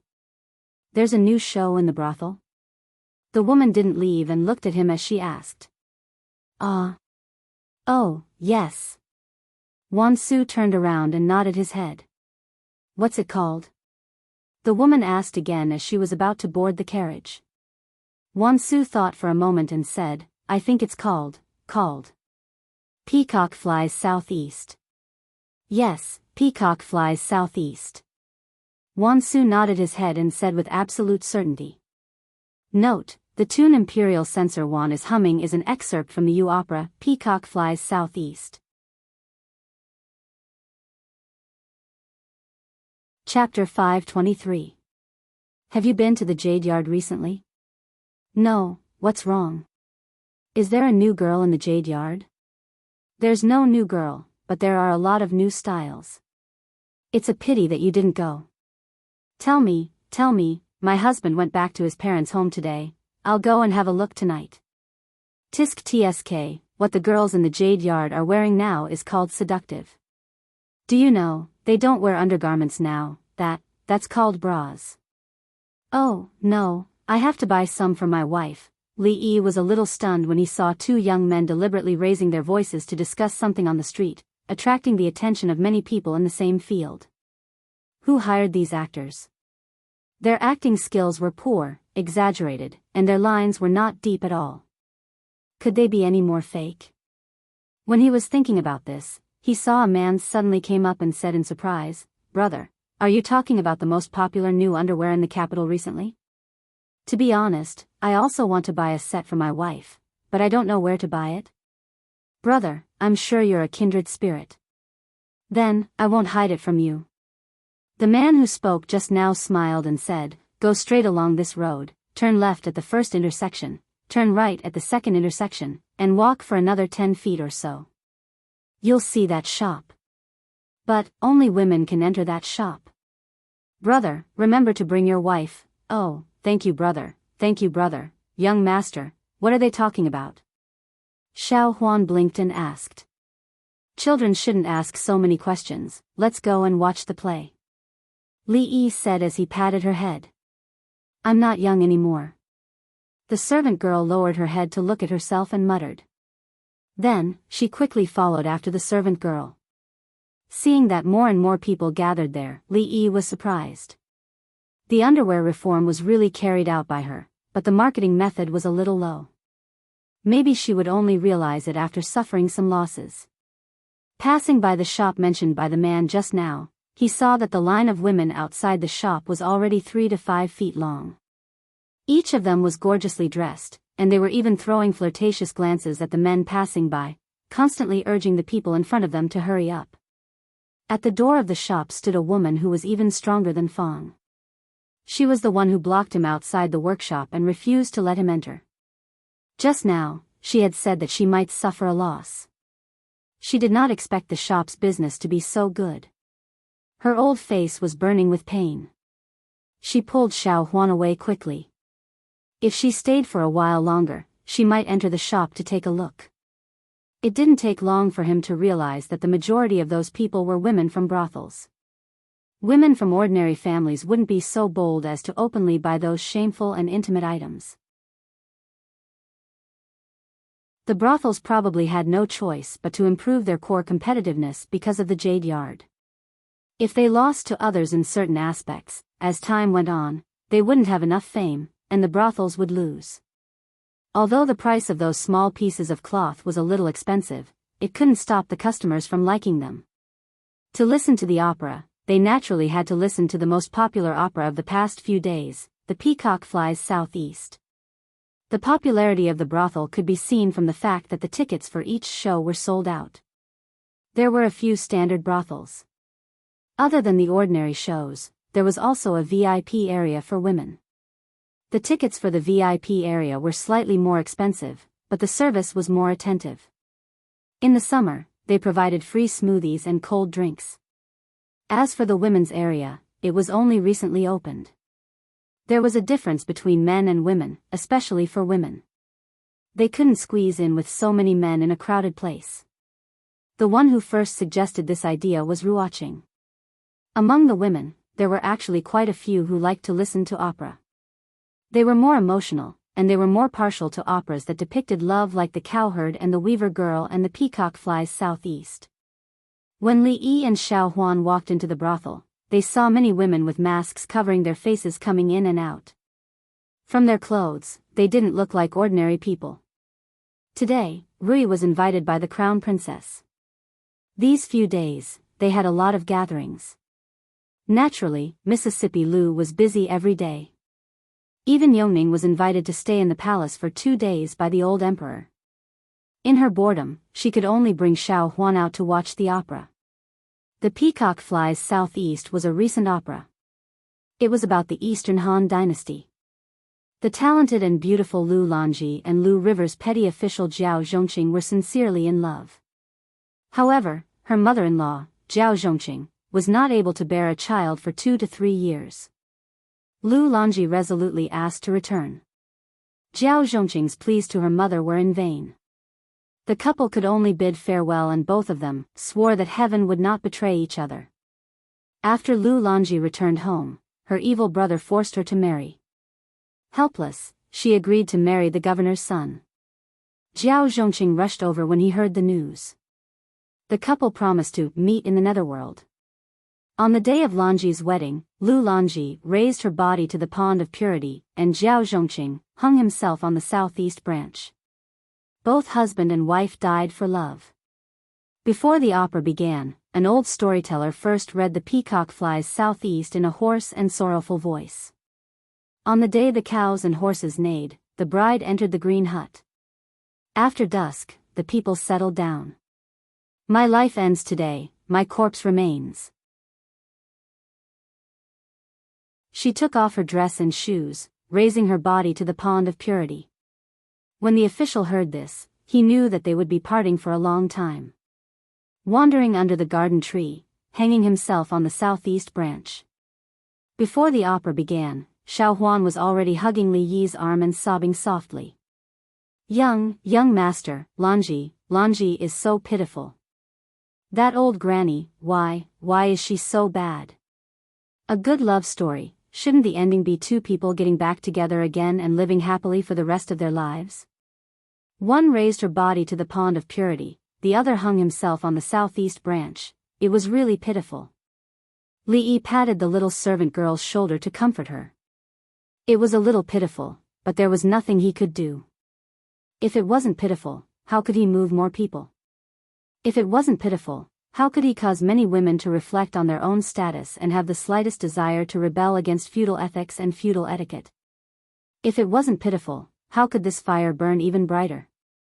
It was said that scholars were mostly angry youths. They dared to write anything, especially novels and plays. There was no lack of rebellious people. The scale was so big that it made people speechless. He didn't know what this nameless person was thinking. Did she think that the recent period was not too sensitive? What was her intention in writing such a thing? Was she not afraid of being checked? Was she trying to expose the man-eating nature of feudal etiquette and passionately praise Lu Lanji and Jiao Zhongqing's loyalty to love and rebellious spirit of resisting oppression? Or was she trying to express the people's passionate yearning for the freedom of love and marriage? Especially when she created Lu Lanji, a typical image of an ancient woman who had reached the peak of being loyal to her family but could only meet a tragic end. She hinted at the tragic fate of women in feudal society. What would the women who watched the opera think? Li Yi sighed and said, "She has ulterior motives, ulterior motives." Chapter 524. The laws of the Jing kingdom did not convict people based on words. As long as one did not seek death to the point of inciting rebellion, writing about the current emperor and general Su Dingyuan Longyang, or fabricating some kind of impure rumor to deliberately smear the reputation of important officials of the court, the government would not care. Furthermore, because of their profession, they could be more open-minded in places like the brothels. They could ridicule the imperial court or criticize the country's policies. No one would care about that. Some black-hearted brothels even deliberately used false rumors as a gimmick to attract customers. However, no matter how arrogant they would always have scruples. Even if they really wanted to express their thoughts, they would be very vague. John Doe was very insidious. He simply wanted to see the world in chaos. By writing such plays, it was obvious that he wanted to stir up the emotions of the women in the capital. Behind this, even Li Yi himself would not believe that there was no conspiracy behind it. It was said that he anonymously submitted 2 plays to Old Sun yesterday. One was called Romance of the Western Chamber, and the other seemed to be called The Peony Pavilion. They both reflected the rebellious phenomenon of young women breaking the shackles of feudal ethics and pursuing freedom and love. On a deeper level, it would probably arouse the women to reflect on their status in society. Maybe a vigorous women's rights movement would appear. With such a grand scheme, what was the intention of this John Doe? As the big boss behind the brothels, a good citizen of the Jing kingdom, and one of the top 10 outstanding youths of the country in the second year of the Jinghe period, could he spread such plays that disturbed the stability of the country and destroyed the harmony of society, and let the evil plan of the John Doe succeed? The answer was obvious. Xiao Huan wiped her tears while listening to the play. In the women's theater next door, there was also a play called The Peacock Flies to the Southeast. There were almost no empty seats in the hall. It was unknown how many women recalled their love that had died before it had even sprouted. Under the curtains, their eyes were already full of tears. Lu Longji's tragic fate resonated with many people. As women, was their fate destined to be like this? Her Royal Highness was the first to stand up for women. But now, Her Royal Highness was imprisoned in the palace, and even the most basic freedom was taken away. After Her Royal Highness, who would think for women? Should they maintain the status quo or strive to fight for something that should belong to them? Countless women fell into confusion. This Lu Dao is also somewhat talented. Emperor Jing opened a memorial, looked at it, and nodded. If I remember correctly, he should have been the Anxi County magistrate before. Changda nodded and said, yes, Lu Dao was the former Anxi County magistrate. He was transferred to the capital a few months ago. Anxi County is full of talents. First, there was Lu Yi, and now there is Lu Dao. County Magistrate Jing Lu. Emperor Jing boasted a little and said, the court officials are good at making decisions on important matters and overseeing the overall situation. It is inevitable that there will be omissions in these areas. Although Li Yi had long reminded me, other than him, only Lu Dao thought of this point. So, according to what he said, this law will be enforced in Jingdo. In the other provinces and counties, the force will be slightly lighter. With that, he began to draft the edict. Suddenly, a figure walked in from outside the hall. Changde opened his mouth and was about to speak, but the woman waved her hand. He immediately closed his mouth and left without a trace. Emperor Jing finished drafting the imperial edict and found that the surrounding atmosphere was a bit strange. When he looked up, he said in surprise, "Why is the Empress here?" The beautiful woman dressed in palace attire and wearing a phoenix crown looked at Emperor Jing and said directly, "Your Majesty, when do you plan to release Emingzu?" Emperor Jing thought for a moment and said, "The time is not right. I'm afraid that she will have to endure for a few more days." The beautiful woman frowned and said, "What did Emingzu do wrong?" "She just wanted to do something for the women of the world. Emingzu is already suffering.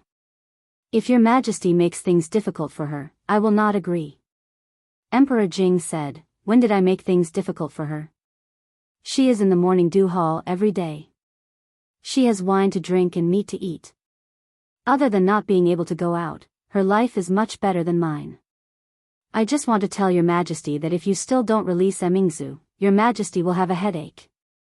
The beautiful woman said one more sentence and then turned to leave. Emperor Jing shook his head.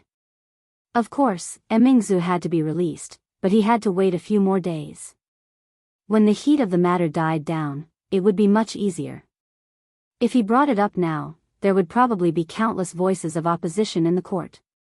Your Majesty, in recent days, the public sentiment in Jingdo has become more and more serious. There are even women who have formed organizations. Although we have not seen them do anything, we cannot sit idly by. In the political hall, a supervising imperial censor was reporting the situation in Jingdo to Emperor Jing. "Aren't we already preparing to issue a new law? Why is it like this?" A few officials furrowed their brows and asked. The supervising imperial censor was depressed and wondered why such a situation had occurred. How would he know? He also felt that after the court issued the law, the hearts of the people in Jingdo would stabilize. Those women would certainly be grateful to the court and no longer be angry. Who would have thought that the matter was becoming more and more serious? Now, it was no longer just a problem of women. No one knew who it was, but the streets and alleys of Jingdo were covered with small notes. There were only a few short sentences on them, such as, "Women can hold up half the sky," "Relying on a man can only be a princess," "Relying on oneself can be an empress." The empress had appeared. Were they going to rebel? Of course, the empress was just a metaphor. This was not important. What was important was that Jingdo was becoming more and more chaotic.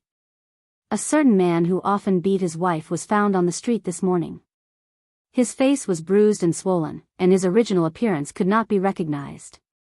He could only tremble and continuously say, "Heroine, have mercy." A 7-foot man now subconsciously avoided women when he saw them. It was likely that he would never be a man again in this life. A certain imperial censor who had impeached the princess returned home after a busy day. From his mother to his daughter, no one gave him a good look. There was not even rice in the pot. With great difficulty, he found 2 cold steamed buns to appease his hunger. He went to bed and wanted to be intimate with his wife. However, he was kicked off the bed. His wife was the daughter of a famous family. Although he was the head of the family, his status was only slightly higher than that of the family's dog. He could only be angry when he was kicked. That kick was really painful.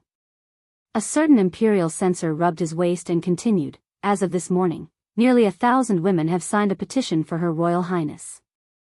Her Royal Highness is sharing the country's worries.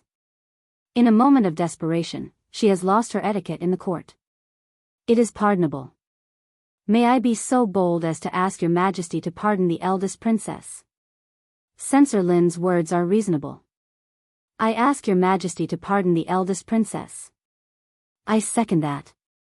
Without a unified statement in advance, many court officials came out one after another to plead for Her Royal Highness to be pardoned. If great scholar Han had been beheaded, then so be it. Who asked him to not watch his mouth? These few days, the women in the family would disappear from the house from time to time. They did not know what mysterious activities they were doing. Their wives treated them coldly, and their daughters simply ignored them. Later, they found out that they were preparing to organize a group to plead for Her Royal Highness to pardon the eldest princess. Pleading was a common thing, but since ancient times, how could there be a woman who did this? Even if they ignored this matter, the family was still in a mess these few days. If Her Royal Highness was not released, they would really not be able to live on. Chapter 525. Pardon the eldest princess? Emperor Jing looked at the officials below and said, "Although Emingzu is the eldest princess, she committed murder in the Golden Palace. If she is not severely punished, I'm afraid it will not appease the people." The censor who was elected as the representative by the censorate secretly felt bitter. His Majesty was using their previous words to slap their faces. But at this time, he could only brace himself and say, "The officials saw what happened that day with their own eyes. It was the great scholar Han who was in the wrong first. As an official, how can we be disrespectful to Her Highness? Her Highness is wholeheartedly serving the country. It is understandable that she was impulsive. Moreover, His Majesty has already grounded the eldest princess. I think that if we severely punish the eldest princess because of this, I'm afraid it will chill the hearts of the officials who serve the country wholeheartedly." Censor Lin's words once again drew the agreement of countless officials. It was really that this matter was far beyond their expectations. If it was someone else who committed murder in the Golden Palace, they would have been beheaded long ago. But the eldest princess was the eldest princess after all. Even if great scholar Han was really killed, no one would think that the eldest princess would pay with her life, let alone a strand of her hair. At most, she would be stripped of her title. With His Majesty's love for the eldest princess, it would not take long for him to find another reason to restore it. But no matter what, their attitude had to be set. If even the Golden Palace could be so easily dealt with, what was the use of the law? However, who could have expected that the public opinion was almost one-sided? If it was only the people, it was fine.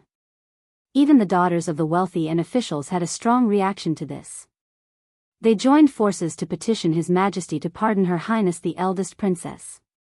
Some daughters of the prestigious families had even set up an organization called the Women's Union. This Women's Union was different from the Poetry Society and the like. Its purpose was to solve the difficulties of women.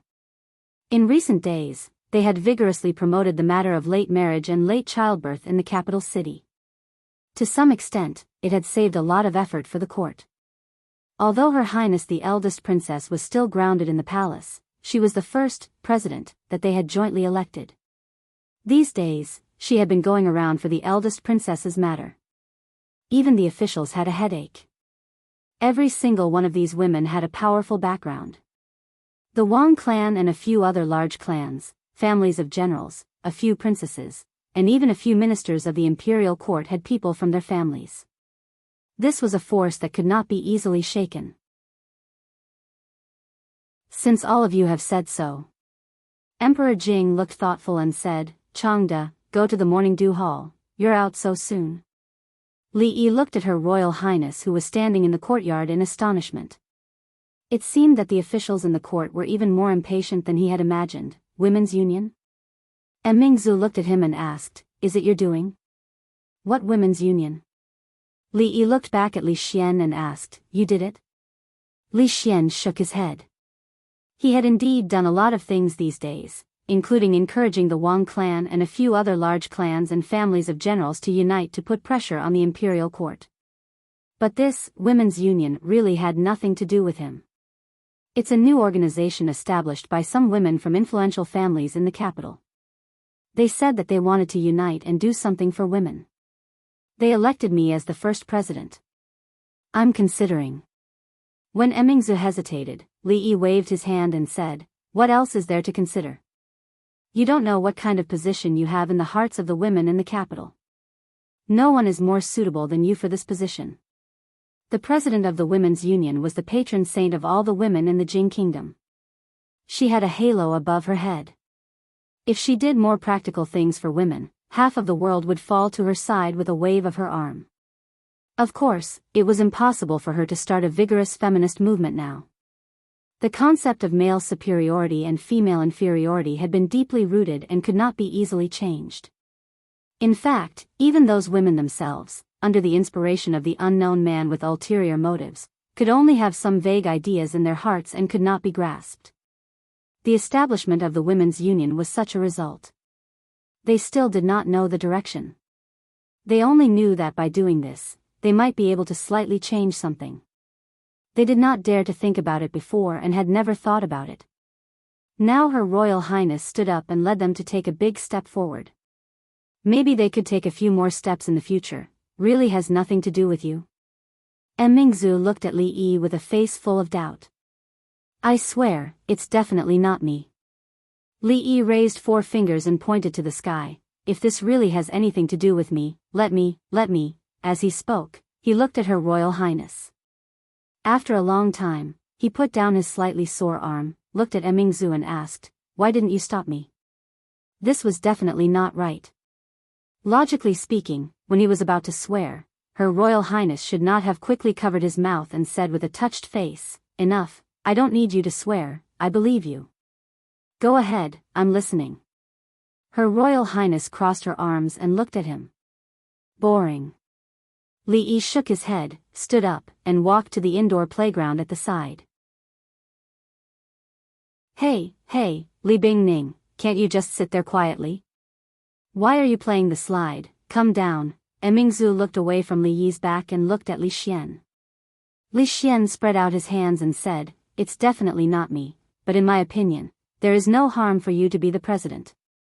At least, it will be more convenient for you to do things in the future. After thinking for a moment, Mingzu finally nodded. Sigh, Detective Zhao, how can we stop singing just like that? The tickets have already been sold, the customers will have complaints.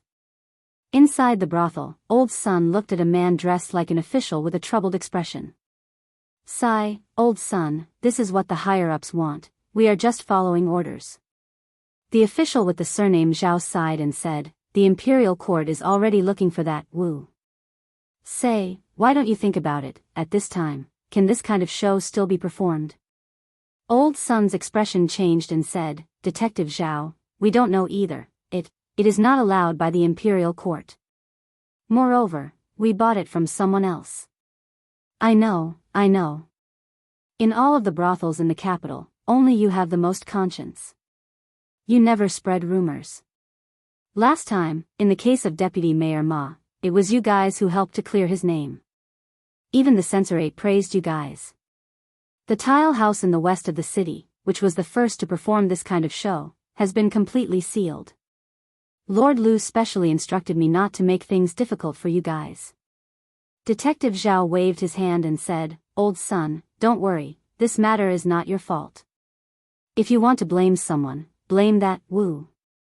I came to tell you that Romance of the Western Chamber, Peony Pavilion, and especially Peacock Flies Southeast, don't ever sing again. Got it. Old Sun nodded repeatedly. All right, I will bring my brothers to other places to take a look.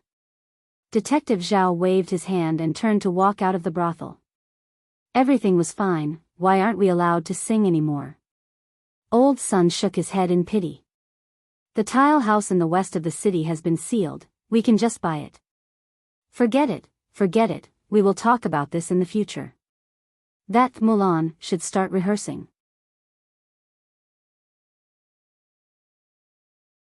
Chapter 526. In the short span of a day, the Peacock Flies Southeast, the Peony Pavilion, and the Romance of the Western Chamber had completely disappeared from all the brothels in the capital. Even the handwritten scripts on the market had been forcibly confiscated by the officials. The commoners were naturally puzzled by the fact that they weren't even allowed to sell their scripts. However, the imperial court had never given them an explanation, so they were already used to it. In any case, there were plenty of plays in the brothels, so they could just watch something else. Sigh, I've gone all over the capital, but I still haven't been able to buy it. I'm going to get scolded by the young miss when I get back. A young servant girl wearing a green dress with her hair combed into two buns sighed as she walked along the road. Sigh, young miss. Suddenly, a voice rang out from beside her. The young servant girl turned around and saw a sneaky man waving at her from a corner of the wall.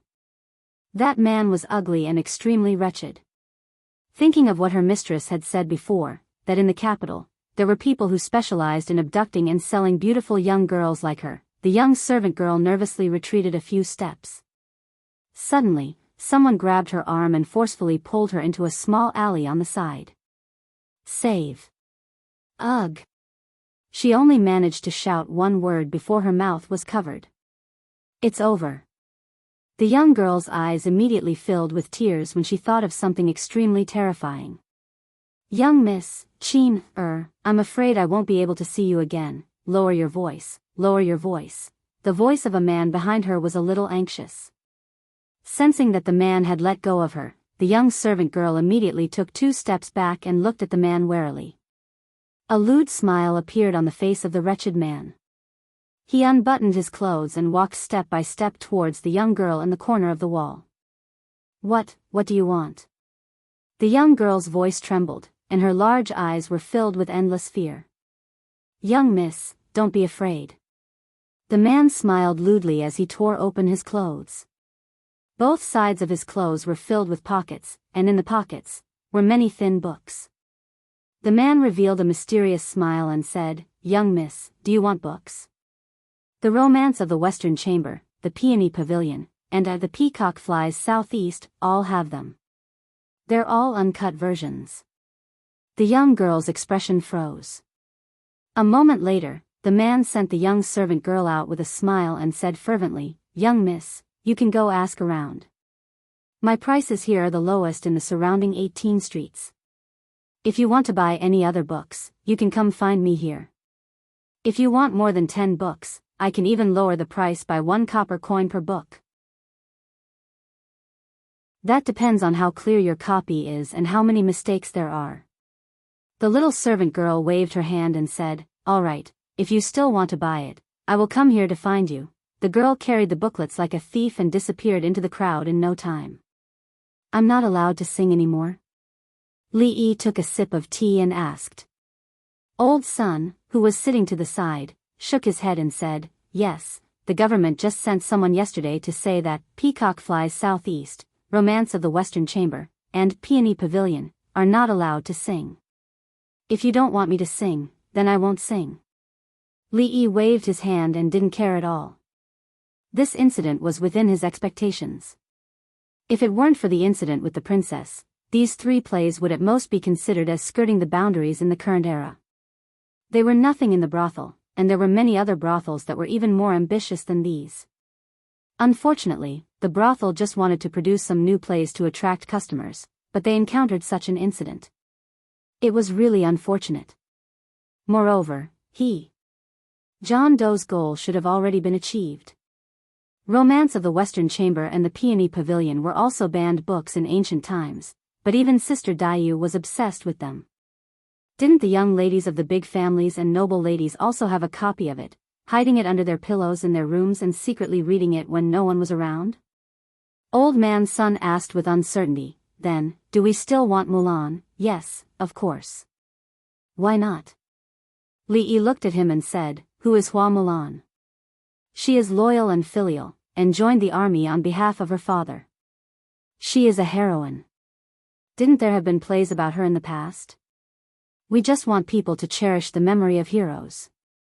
If they can be inspired by their moral integrity, learn to be brave and take on heavy responsibilities, not be greedy for high position and generous salary, serve the motherland, be brave and good at war, be filial to your parents, be brave and strong, that will also be excellent. Challenging feudal ethics and pursuing freedom of love were not allowed." This was very normal. If they had known that John Doe had such intentions, the brothel would not have fallen into his trap no matter what. However, since they were not allowed to do negative things, they could at least do something positive, right? The story of Hua Mulan, the heroine, had inspired countless people since ancient times. Although the dynasties had changed, there were still many dynasties that officially defined her as a national hero, and her story was widely spread. Although Her Royal Highness was a woman, she cared about the country. She was of noble birth.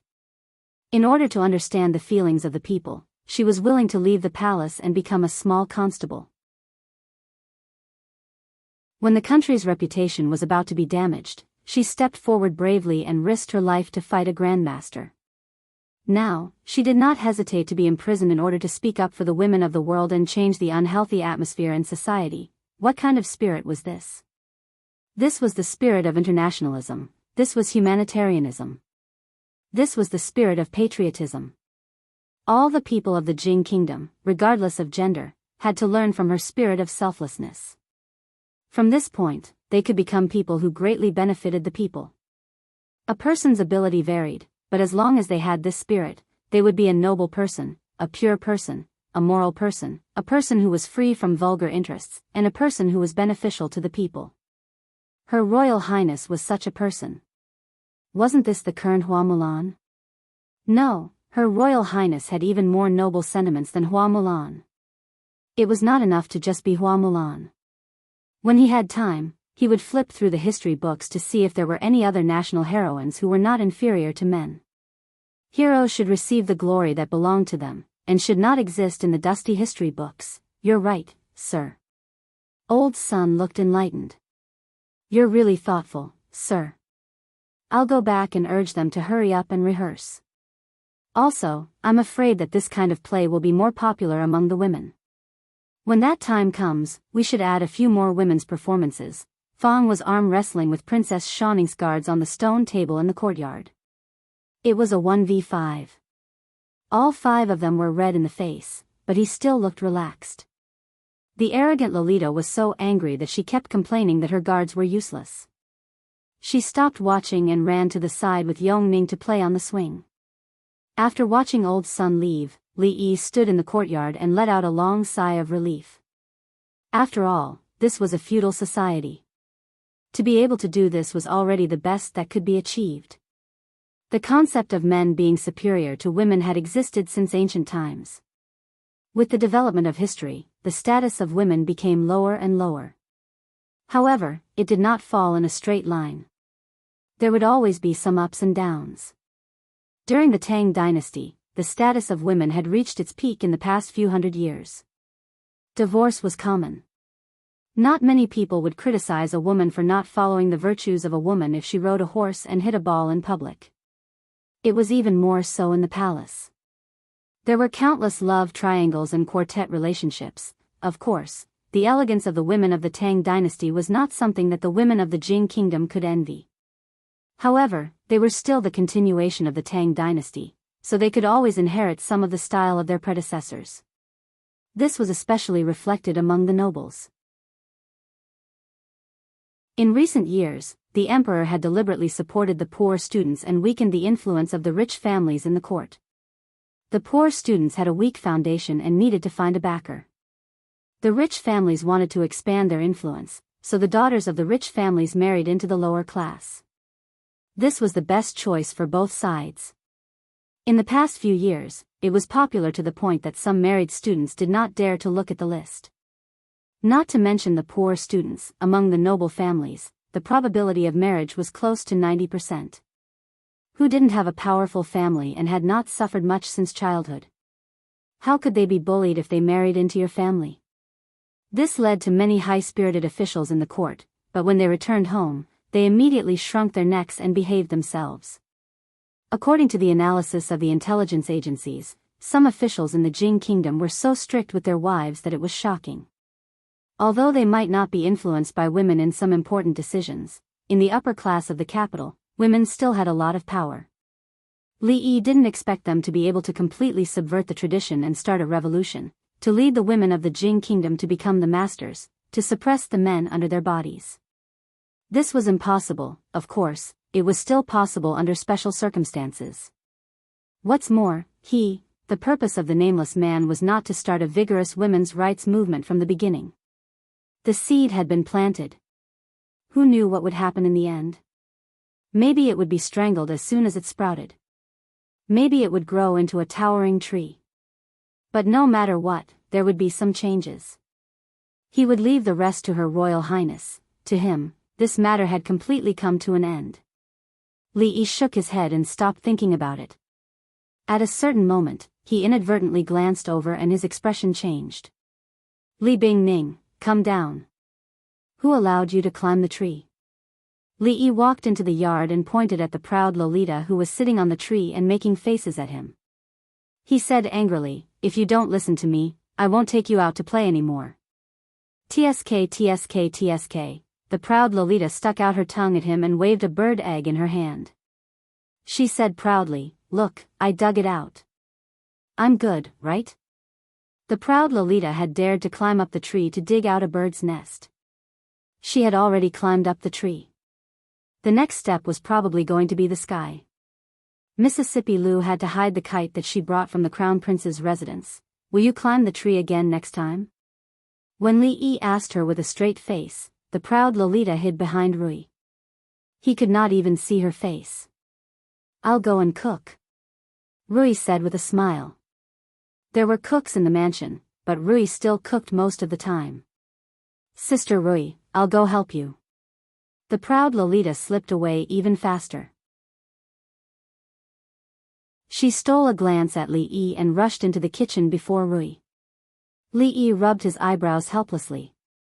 He turned around and looked at the guards who were arm wrestling with Fong. He said angrily, what are you all doing? Don't you want your heads anymore? And you, don't think that I won't scold you just because you're old. Why did His Majesty send you all here? What do you mean by standing at the door all day and dozing off? They didn't even know what their duties were. What kind of security team was sent by the old emperor? The guards immediately stood up. The eyes of the gray-robed old man at the door twitched. It took him a lot of effort to calm down the raging true energy in his heart. Your wife is watching from the side. How could anything happen to Her Highness? Besides, Princess Shawning has decided to do something. Do you dare to stop her? Lu Dao, the magistrate of the capital, was very happy today. He was singled out and praised by His Majesty in front of all the civil and military officials in the imperial court. He even received a lot of rewards.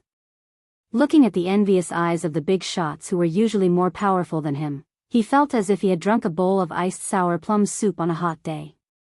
He thought that he would only be able to guard the small piece of land in Anshi County for the rest of his life. He would be able to retire peacefully when he was old. When he was 60, he would have a big house with dozens of acres of land for retirement. He would have filial children and grandchildren. He would never run out of money. He could even have fun with his beautiful concubine every noon. These were not too much to ask for, were they?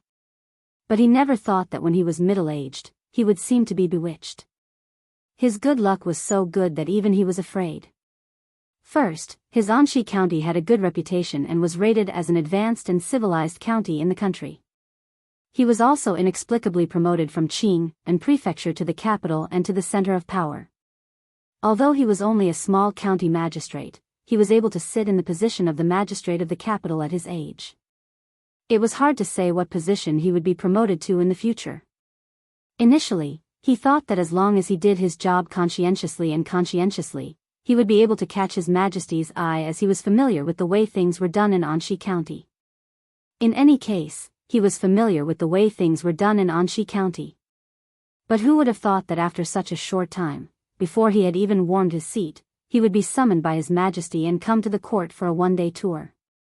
When he returned to the county government, His Majesty's imperial edict and rewards had arrived. Because he was an outsider, he would be ostracized by the county magistrate and others from time to time. When he received the imperial edict just now, he saw that the county magistrate's face was pale with fear. Naturally, he felt proud in his heart. When he came out of the imperial palace just now, Lord Dong also praised him and said many words of encouragement.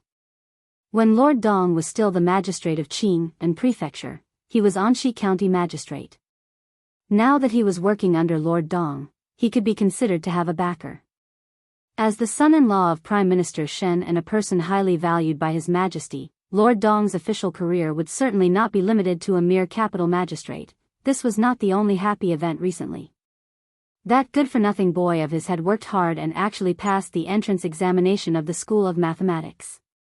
His father would no longer have to worry about his future. Congratulations, Lord. Congratulations. County Magistrate Lu sat in the hall and took a sip of tea. Then, a person walked in from outside the door and came forward to congratulate him with a happy face. County Magistrate Lu waved his hand. Although this detective Zhao was far inferior to Louis Dong, he was exquisite and could be considered a talent. He was one of the few confidants he had. County Magistrate Lu asked, "How is it going?" Detective Zhao immediately cupped his hands and said, "Don't worry, Lord. I have already gone to all the brothels in the capital. There are no more brothels performing those plays. The handwritten copies sold on the streets have all been brought back to be destroyed." County Magistrate Lu took another sip of tea and said, "The court has been paying close attention to this matter these days. You have to keep an eye on it. If there are any discoveries, do not let it go." "Yes. I understand." Detective Zhao revealed a hesitant expression and said, "Lord, although we have done a good job on the surface, there are still some people secretly peddling copies. They cannot be completely banned. Their movements are secretive, and it is impossible to completely ban them. It is enough to do a good job on the surface," County Magistrate Lu said as he stood up. That nameless person with ulterior motives had used these sensitive dramas to incite the women of the capital, which was why the capital had been in chaos a few days ago. Now that Her Highness had been released from house arrest, even if those dramas were still being circulated in a small circle, they wouldn't be able to cause any more waves. County Magistrate Lu curled his lips as he walked out of the door. Those plays were a bunch of nonsense. They said that women should pursue free love, which violated the etiquette and the law. Fortunately, his daughter had been at home all the time and was not poisoned by those dirty thoughts. However, he still had to listen to the Princess Royal Highness. Yun was only 14 years old this year. He had originally planned to arrange a marriage for her this year, but now it seemed that it would be better to postpone it for another 2 years. County Magistrate Lu walked to the door of his daughter's room and saw that it was unlocked. He wanted to knock on the door and enter, but he saw his daughter leaning over the table and not moving for a long time. What are you doing? He walked in and asked with some doubt. Father, why are you here? Hearing the voice, the girl's expression changed and she hurriedly closed the book in her hand. County Magistrate Lu glanced at the book and saw the 3 big words, Romance of the Western Wing, on the cover.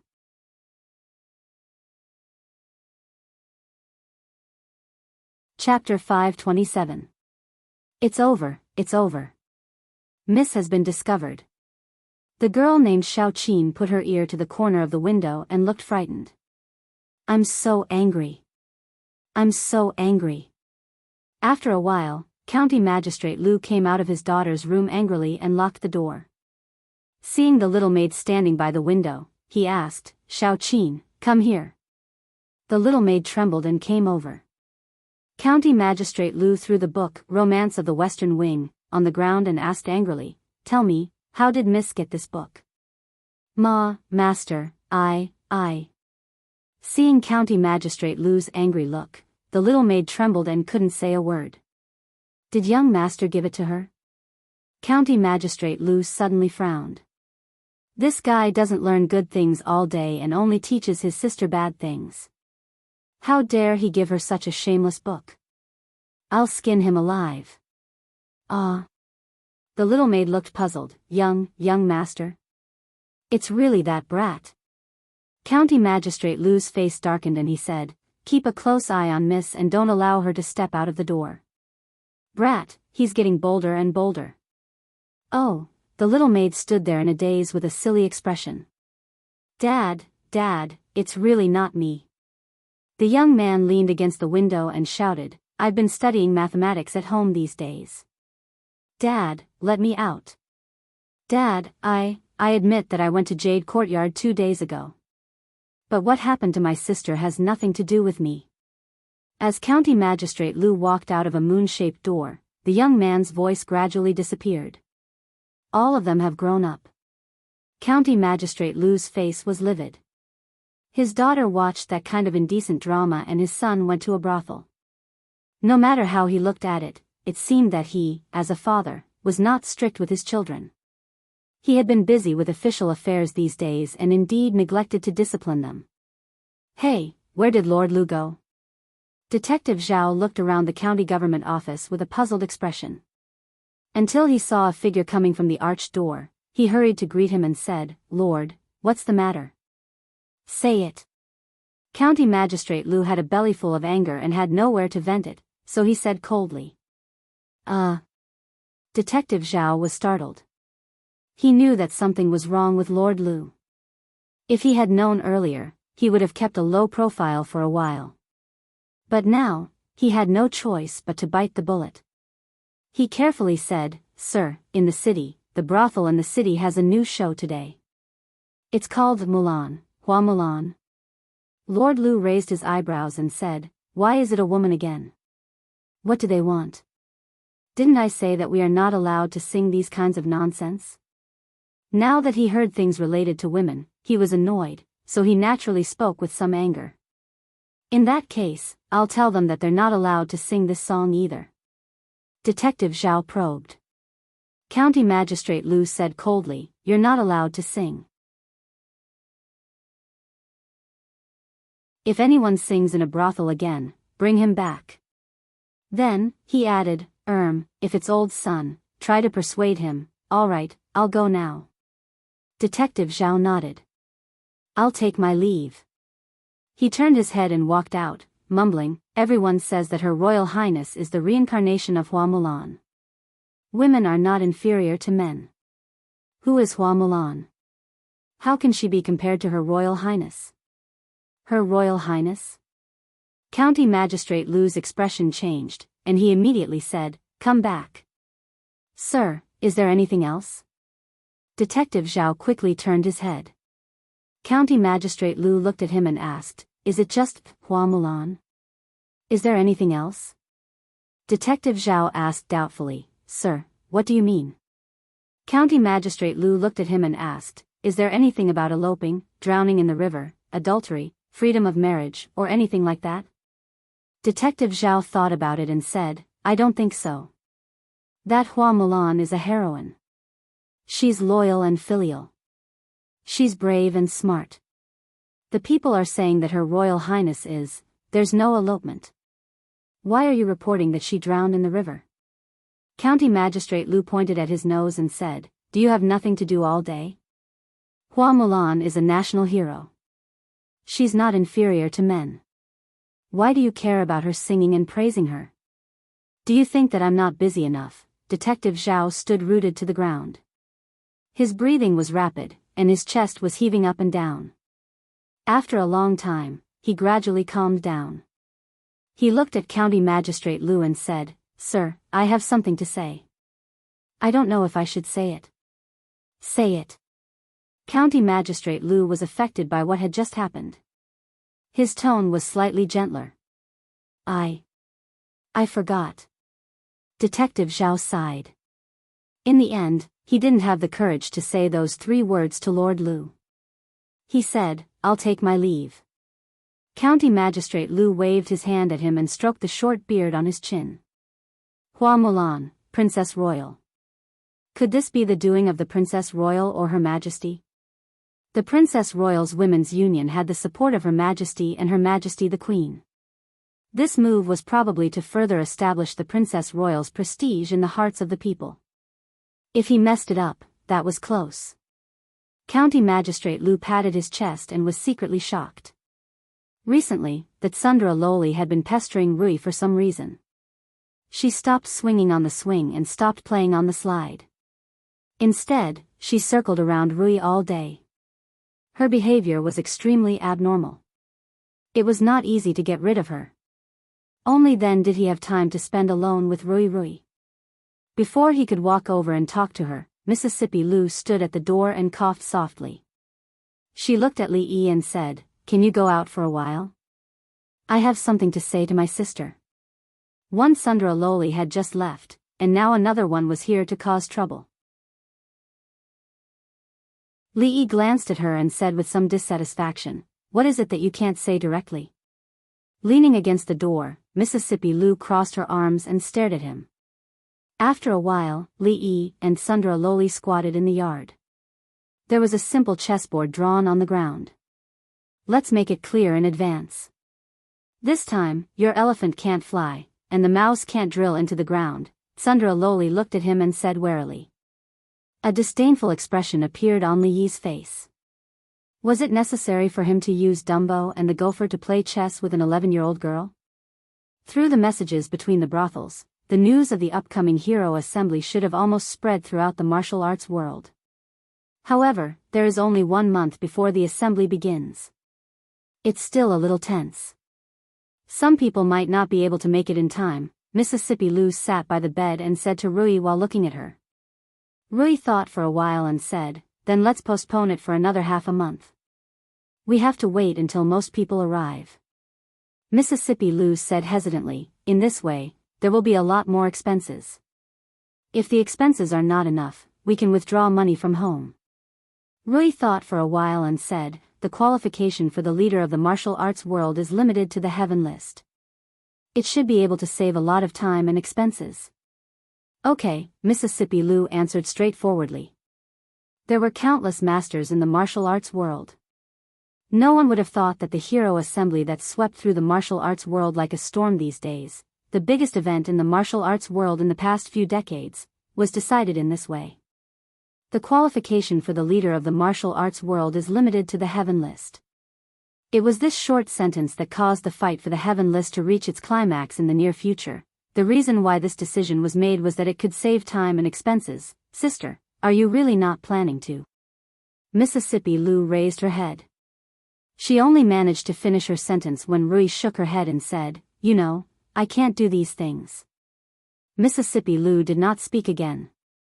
The decisions regarding the hero assembly had always been made by her sister. No matter how one looked at it, she was the most suitable person to be the leader.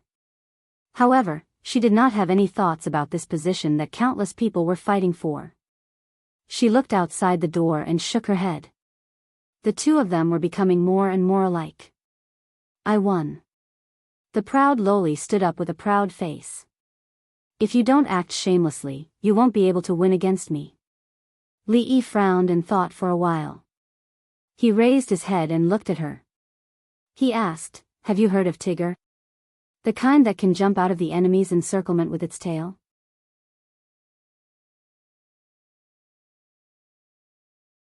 Chapter 528. Have you heard of Tiger? The proud girl paused and asked Yongning, who was standing beside Li Yi. Yes. Yongning nodded. Winnie the Pooh, Tiger, Air. I've heard of them. I'm done, you two teamed up to trick me. The proud girl walked angrily into the room. Royal sister, I didn't. I've really heard of them. If you don't believe me, I'll draw them for you. Yongning glanced at Li Yi and followed. It was very pitiful for her royal sister to not even know about Pretty Goat. Now, she had not even heard of Winnie the Pooh and Tiger. To her, this was unimaginable. Li Yi shook his head. She was done playing so soon. He still had a howling celestial dog that could eat an elephant that he had not sent out. Jingdo was under the feet of the emperor. Any strange movement was under the court's watch and would never cause too much trouble. The chaos in Jingdo caused by the eldest princess's incident did not last for long. Under the heavy pressure of the court, it gradually calmed in the following days. In the Jingdo brothels, peacock flies to the southeast was no longer heard of. On the market, it was also difficult to buy Romance of the Western Chamber and The Peony Pavilion, which had already been listed as banned. However, in a woman's boudoir that was difficult for outsiders to enter, there were a few thin books under her pillow and mattress. She would only read them in the quiet of the night. Sometimes her face would flush, and sometimes she would cry. There were also ghost-like figures wandering around the streets and alleys. Their eyes darted everywhere, fearfully avoiding the officials. If they saw a young woman poking her head out on the street, they would carefully approach, pull open a slit in their clothes, and say in a low voice, "Girl, do you want the excellent edition of Romance of the Western Chamber, The Peony Pavilion? 10 copper coins a copy, honest with all ages." The Women's Union, which had made a lot of noise, did not make any big moves after His Majesty lifted the eldest princess's confinement. They only made a lot of efforts to help the court carry out the new policy of women's marriage. Not only did they get a lot of praise in the court, but their influence among women was also growing day by day. The imperial court still did not give up on the investigation of John Doe. This kind of person who had ulterior motives and incited public opinion was really hateful. If they did not control him, he would probably cause more trouble in the future. Of course, none of this had anything to do with Li Yi. These days, he was quite idle. Her Highness the eldest princess was busy with other things. Naturally, the frequency of the Tsundere Lolita leaving the palace could not be too frequent. Although this caused his super-invincible celestial dog to not have a place to use it, every few days, he would go shopping with Ru Yi, listen to plays, and play with Yongning and Xiao Huan.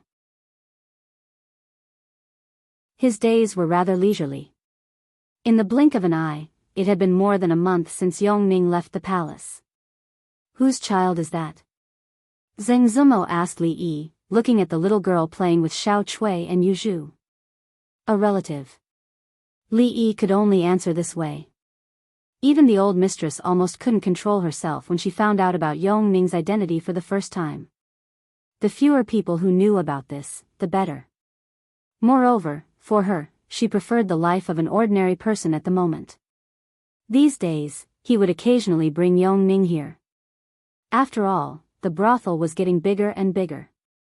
In addition to the capital, it had spread to countless states and counties. The speed of its expansion was astonishing. As the mastermind behind the scenes, as the behind-the-scenes shopkeeper, he naturally couldn't ignore everything. In fact, the interior of the brothel had been divided into various departments. Old Sun was only responsible for singing, acting, and the like. Wan Ruoqing mainly focused on the business under the brothel. Zheng Zumo, as the chief designer and general manager of the new lingerie, decided what the women who walked in front of the trend wore and how they wore it. In the details, Li Yi could no longer tell them what to do. As long as he could ensure that there were no mistakes in the general direction, he could let them do whatever they wanted. Of course, today's brothel naturally had more than what was on the surface. The complicated intelligence organization, the loose Second Young Ladies Lou Alliance, and the Chivalry Ranking Board, which had a strong appeal, were all part of this huge organization. By then, that small shack had become so big that no one could ignore it. Yongning walked over from afar and fed a piece of osmanthus cake to Li Yi. She said, "Brother, this osmanthus cake is so delicious. When we go back, let's bring some for Sister Rui, Sister Xiao Huan, and Sister Duanwu." The old man standing behind her was already used to this. He wasn't surprised at how the princess called Li Yi. "Little sister, what's your name?" Zheng Zumo squatted down and picked Yongning up. She tapped on her nose and asked. "My name is Li Sini." Yongning wasn't shy at all. She was no longer the silly princess who only stared at the sky. She looked back at Li Yi and said, "Brother, I've seen this sister on TV before." Court examination? Zheng Zumo was confused. Li Yi didn't explain to Zheng Zumo. Yongning was a child after all. Although he had warned her many times to be careful with what she said in the future and not to tell others what she knew before, a 5-year-old girl would sometimes say whatever came to her mind. Even at home, there would often be such awkward scenes.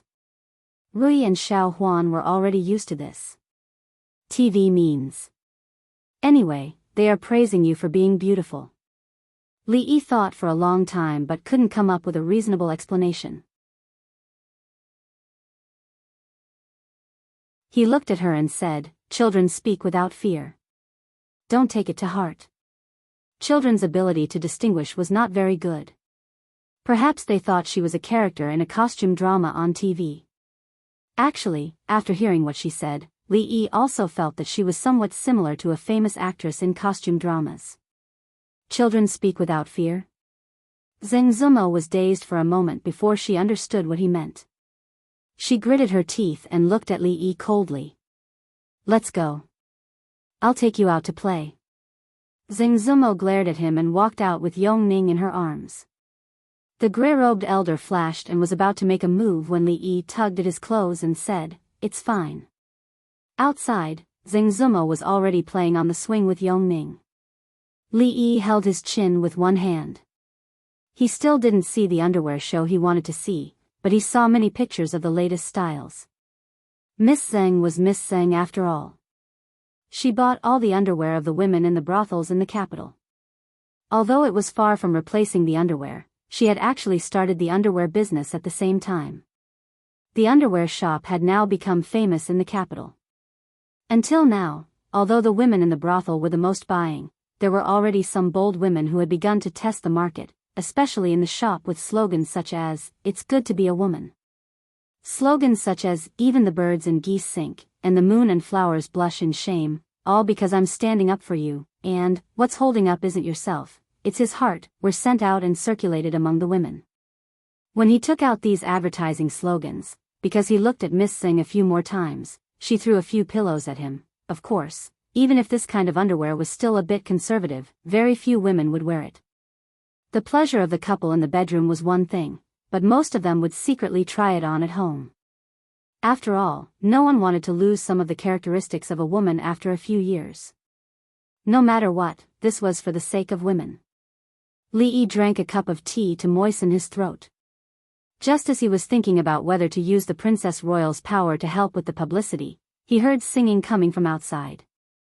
Zheng Zumo had been trained as a pillar since she was a child. She was proficient in the 4 arts, and naturally, her singing was also good. Li Yi had heard her sing a few times. Her foundation was very good. However, which prostitute could sing, "Don't look at me just a sheep. Don't look at me just a sheep, the green grass becomes more fragrant because of me, the sky becomes bluer because of me, the white clouds become softer because of me." The voice was crisp and beautiful, extremely pleasant to the ear.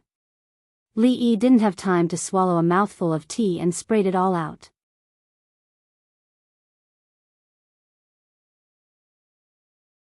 Chapter 529. She's an 18 or 19-year-old girl. Isn't it childish for her to sing such a song? Li Yi shook his head. When he walked into the yard, he heard Xing Zumo's maids, Xiao Chui and Xiao Zhu, whispering. What happened to that Chen from last time? Xiao Zhu glanced in the direction of the swing. Seeing that Xing Zumo wasn't paying attention, she asked quietly. Xiao Chui pouted and said, what else? He came several times, but Miss didn't see him. I heard that Chen's family is quite well off. His family is an official, so what if he's an official? We even know someone with a title. Xiao Chui didn't care at all and said, that Chen isn't good looking. Miss doesn't want to be his concubine. Being an official isn't good. Miss will be wronged if she goes there.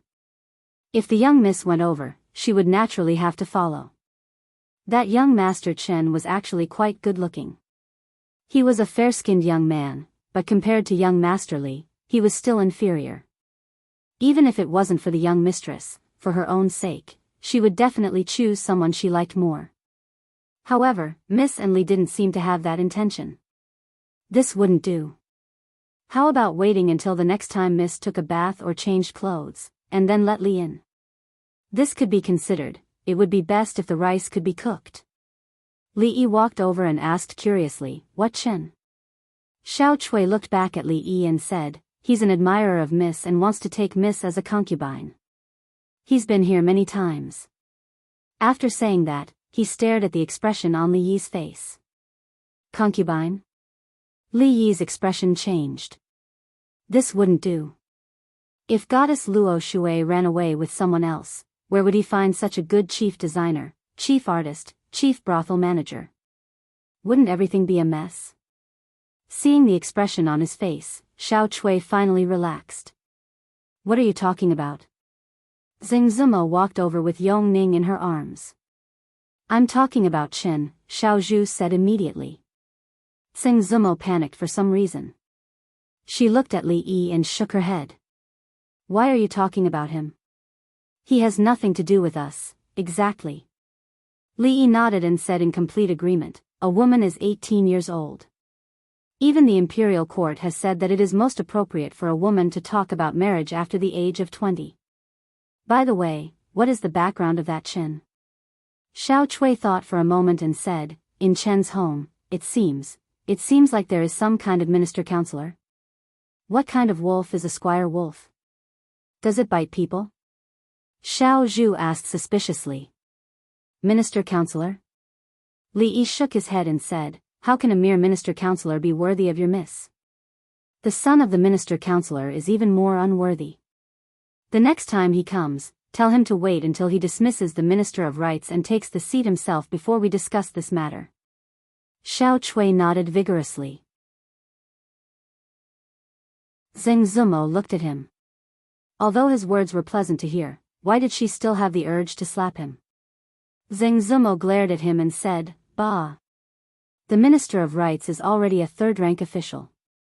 How can you say something like this? Li Yi sighed and said, self-improvement is the most important thing for a woman. If you look down on yourself, who will look up to you? So what if he's the Minister of Rights? So what if he's a third-rank official? You are the famous Luo Shui goddess of the Jing kingdom. Just say the word, and the line of suitors will stretch from here to outside the city. How can you not have this little bit of confidence? Xing Zumo, Li Yi waved his hand and said, don't worry, after today, I will arrange for a few more people to guard this place. If that Chen guy dares to disturb again, break his legs. I haven't thought about marrying yet. Xing Zumo glanced at him and said. Li Yi nodded and said, that's right. As citizens of the Jing kingdom, we must respond to the call of the country. Don't be in a hurry to marry. They came in a particularly relaxed mood, but they were a bit annoyed when they left. This bastard surnamed Shen, why did he come to make trouble at this critical time? Miss Zheng was only 18, 2 years away from turning 20. She couldn't even get a marriage certificate, let alone ask for a marriage. Besides, the Ministry of Rights was surnamed Shen. Wasn't this clearly related to Duke Chen's mansion? The Ministry of Rights was basically the territory of the Chen family, so this minister-counselor should be the same. He was probably a branch or relative of the Qin family, related to Duke Chen's mansion.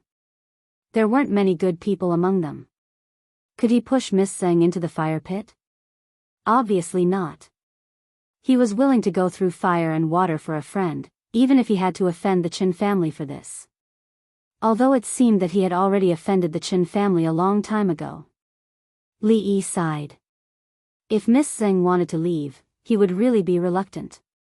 Although the two of them hadn't gotten along since the first time they met, they had gone through so many things together, not just because of her importance in the brothel and other places. He was just joking just now. With her character, if she really wanted to do something, probably no one could stop her. Ever since she resolutely left the Jadeite courtyard when she was the most popular, even though she became famous because of the goddess of Luo River and her value skyrocketed 100 times or even 1,000 times, she still didn't regret her decision. She lived a hard life with Xiao Chui. From this, it could be seen what kind of opinions she had. Of course, if she really chose to leave, Li Yi wouldn't stop her. Of course, he still had to stop her. He had to persuade her with love, reason, and profit. No matter what, he had to make her stay. No matter how selfish he was, he couldn't let her stay in the brothel for the rest of her life. That day would come eventually. Li Yi had a headache. Was there a way to completely solve this problem? Brother, I like that Sister Zheng just now. On the road, Yongning suddenly turned her head and said while holding his hand.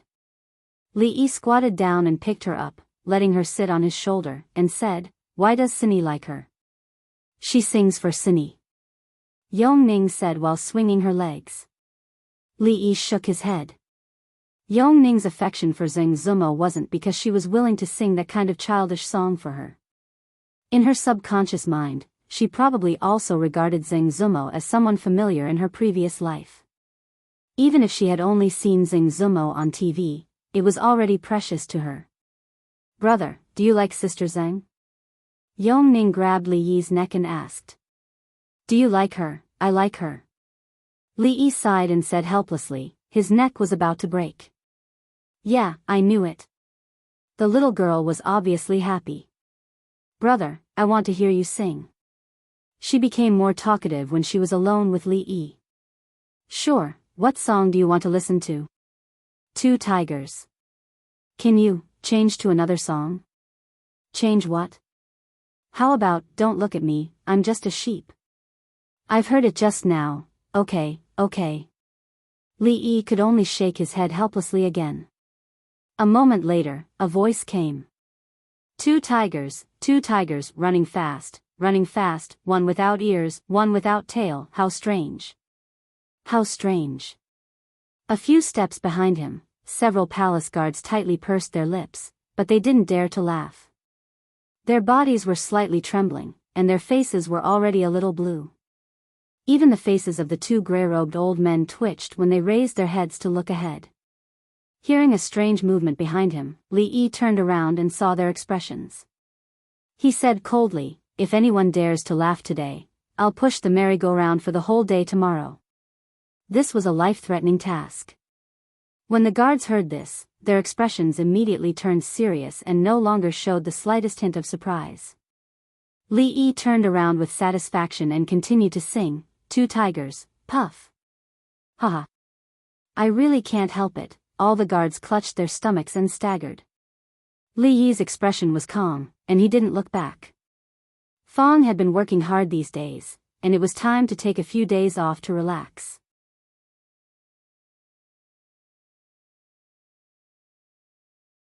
Chapter 530. Don't underestimate me just because I'm a sheep. The intelligence of a sheep is unimaginable. Xiao Huan hummed the song she had just learned to prepare for tomorrow's Mid-Autumn Festival. Ever since she could remember, she had always spent the Mid-Autumn Festival in the Stockade Village. First, she spent it with the master and the young mistress. Then, it was only the young mistress and the young mistress. Then, she had the young master. From then on, the Mid-Autumn Festival was different from before. Everything was good in the capital city, except that the moon was not as round as in Qing and Prefecture. She still remembered that the young master told them the story of Chang-yi flying to the moon last Mid-Autumn Festival. Of course, there were even more incredible things about the moon. However, it was fine that the moon was not round, but the key was that the son-in-law seemed to be very happy. In Xiao Huan's memory, the son-in-law was not that happy during the Mid-Autumn Festival or the 15th of every month. So every few days, she would feel a little worried. She did not know why there was such a change now, but change was always good. Ever since that little princess came to the house, the son-in-law had changed a little. Sometimes, she would have a sour feeling in her heart. Later on, she thought that she would soon return to the palace and live alone in a very big room. It must be very lonely. She did not know if she would be afraid to sleep at night. In any case, when she was that young, she did not dare to sleep alone. Thinking of this, she felt some sympathy in her heart, and the trace of jealousy in her heart also dissipated. Li Yi walked out of the room. He had just coaxed Yongning to sleep. Tomorrow was the Mid-Autumn Festival. Although he wanted to keep her, the old emperor would definitely not allow it. It had only been less than a month and a half, and the old emperor had called her back to the palace for 3 days. Rounding it up, it was 10 days. He had to postpone it for 10 days next month. Otherwise, he would suffer a great loss. Speaking of which, since coming to the capital, there had been a lot of messy things. It was only recently that he had completely relaxed. He really hoped that the days would continue like this. What King of Shu, what Chen family, what young Duke Qin, what Jianxia Academy. He didn't have to care about those messy things anymore. Yongning had just fallen asleep, Xiao Huan was busy in the kitchen, and Mississippi Lu rarely stayed out of the house. She was wiping her precious choshui in the yard. In the room beside her, the proud Lolita looked excited. She was talking with Rui. What a harmonious and warm scene. Sister Rui, can you let me marry Sir in the future? As soon as Li Yi stepped into the room, he heard that Sundara Lolita pulling Rui's hand and saying this. The warm and harmonious scene was instantly shattered. Rui was stunned for a moment, then she chuckled. She really couldn't answer this little girl's joke. I'm not joking. That Sundara Lolita was a little anxious and said, even if I really marry Sir in the future, Sister Rui is still a sister. I will be very obedient, just like now. I will always be younger than Sister Rui. Seeing that Rui was still unmoved, that Sundara Lolita gritted her teeth and said, Two younger is fine too. At most, 1 younger than Sister Zheng that Sir secretly went to see. No younger than that, Sister Zheng. Rui let out a soft cry of surprise. She looked over at Sundara Lolita.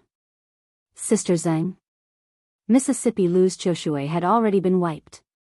She crossed her arms and carried her long sword in front of her chest. She stared straight at Li Yi. Li Yi looked in front of him and then looked behind him. He had a feeling that the world was big and there was nowhere to escape. Husband, if you really like that goddess Luo Shui, then please bring her back. When there were only the two of them in the room, Rui looked at Li Yi and said, Husband, you don't need to worry about me. I'm not a jealous woman. Among the noble officials in the capital, which one of them is like you? I'm afraid that after a long time, there will be gossip. Li Yi raised his eyebrows. Who would dare to gossip? Moreover, I've been married to you for so long, but I haven't had a child for you or for the Li family. Rui's expression was a little gloomy, but her expression was very serious. That Miss Zheng can be considered talented and beautiful. She also has a good relationship with you. If she can enter the residence, I will feel better. Wife, don't joke. Li Yi looked at her and said with a smile, What do you mean by there will be a child? This kind of thing can't be rushed, since the last time, she couldn't figure out Rui's routine. She and Rui were biological sisters. Perhaps, their personalities were similar. According to Rui's personality, if he nodded slightly, the autumn water would be intimately touching his neck. He looked at Rui again and looked around. He asked suspiciously, Tell me, where is the sword hidden? After a while, Li Yi came out of the room. Looking at the tightly shut door, he gritted his teeth and said, "Li Bing-ning, come out." Inside the room, Ru Yi's hand subconsciously caressed her abdomen and she sighed softly. "After you leave the palace this time, don't cause any more trouble. Spend more time with those officials. For the rest of the time, stay in the residence. Don't interact with those shady people." In a luxurious carriage at the gate of the palace, a woman dressed in palace attire said to a young man, "Xian understands." The young man's face was slightly pale. He lowered his head and said yes. He got out of the carriage and got into another carriage. "Back to the King of Shu's mansion," he said in a low voice. The carriage slowly started and gradually disappeared into the street. "The capital is still the same," the King of Shu murmured as the carriage moved forward with difficulty on the crowded street. He held a thick book in one hand and lifted the curtain with the other. At the same time, in the Qin mansion, another young man slowly walked out of the room while holding his chest. He took a few deep breaths of air and a strange smile appeared on his face. "The taste of freedom, it's been a long time, greetings, little Duke." A timid voice sounded out from the side. Qin Yu turned to look at the unfamiliar maidservant, an expression of interest on his face. However, when he saw the long scar on the side of her face, he frowned and asked, "Why haven't I seen you before?" I only entered the mansion half a month ago," the servant girl said carefully. Qin Yu didn't ask any more and just waved his hand in annoyance. "I'll take my leave." The servant girl breathed a sigh of relief and left in a hurry. Although she had just entered the mansion, she had heard many rumors about the little Duke. There were many servant girls in the mansion who had been violated by him. Naturally, she was afraid of him. "Xiao Mei, why are you in such a hurry?" A rough voice of a man came from the side. The servant girl called Xiao Mei stopped in her tracks and said, "Brother Wu, it's nothing." "Yes, this is the backyard. Walk slowly and don't bump into anyone." The man nodded and said, "Brother Wu, I understand." The servant girl nodded. Brother Wu was a favorite of Fifth Lord and was a very good person. When a few servants bullied her last time, he had stood up for her and had always taken good care of her. "All right, you can go. I still have something to do." The man waved his hand, turned around, and left. The servant girl named Xiao Mei stood there in a daze for a while. She sighed, and a complicated expression appeared on her face. Only when a voice calling for her came from the front did she respond and quickly run over. "You're tuning in to the Journey of the Soul YouTube channel. Don't forget to subscribe and join us on this journey to catch the most captivating stories.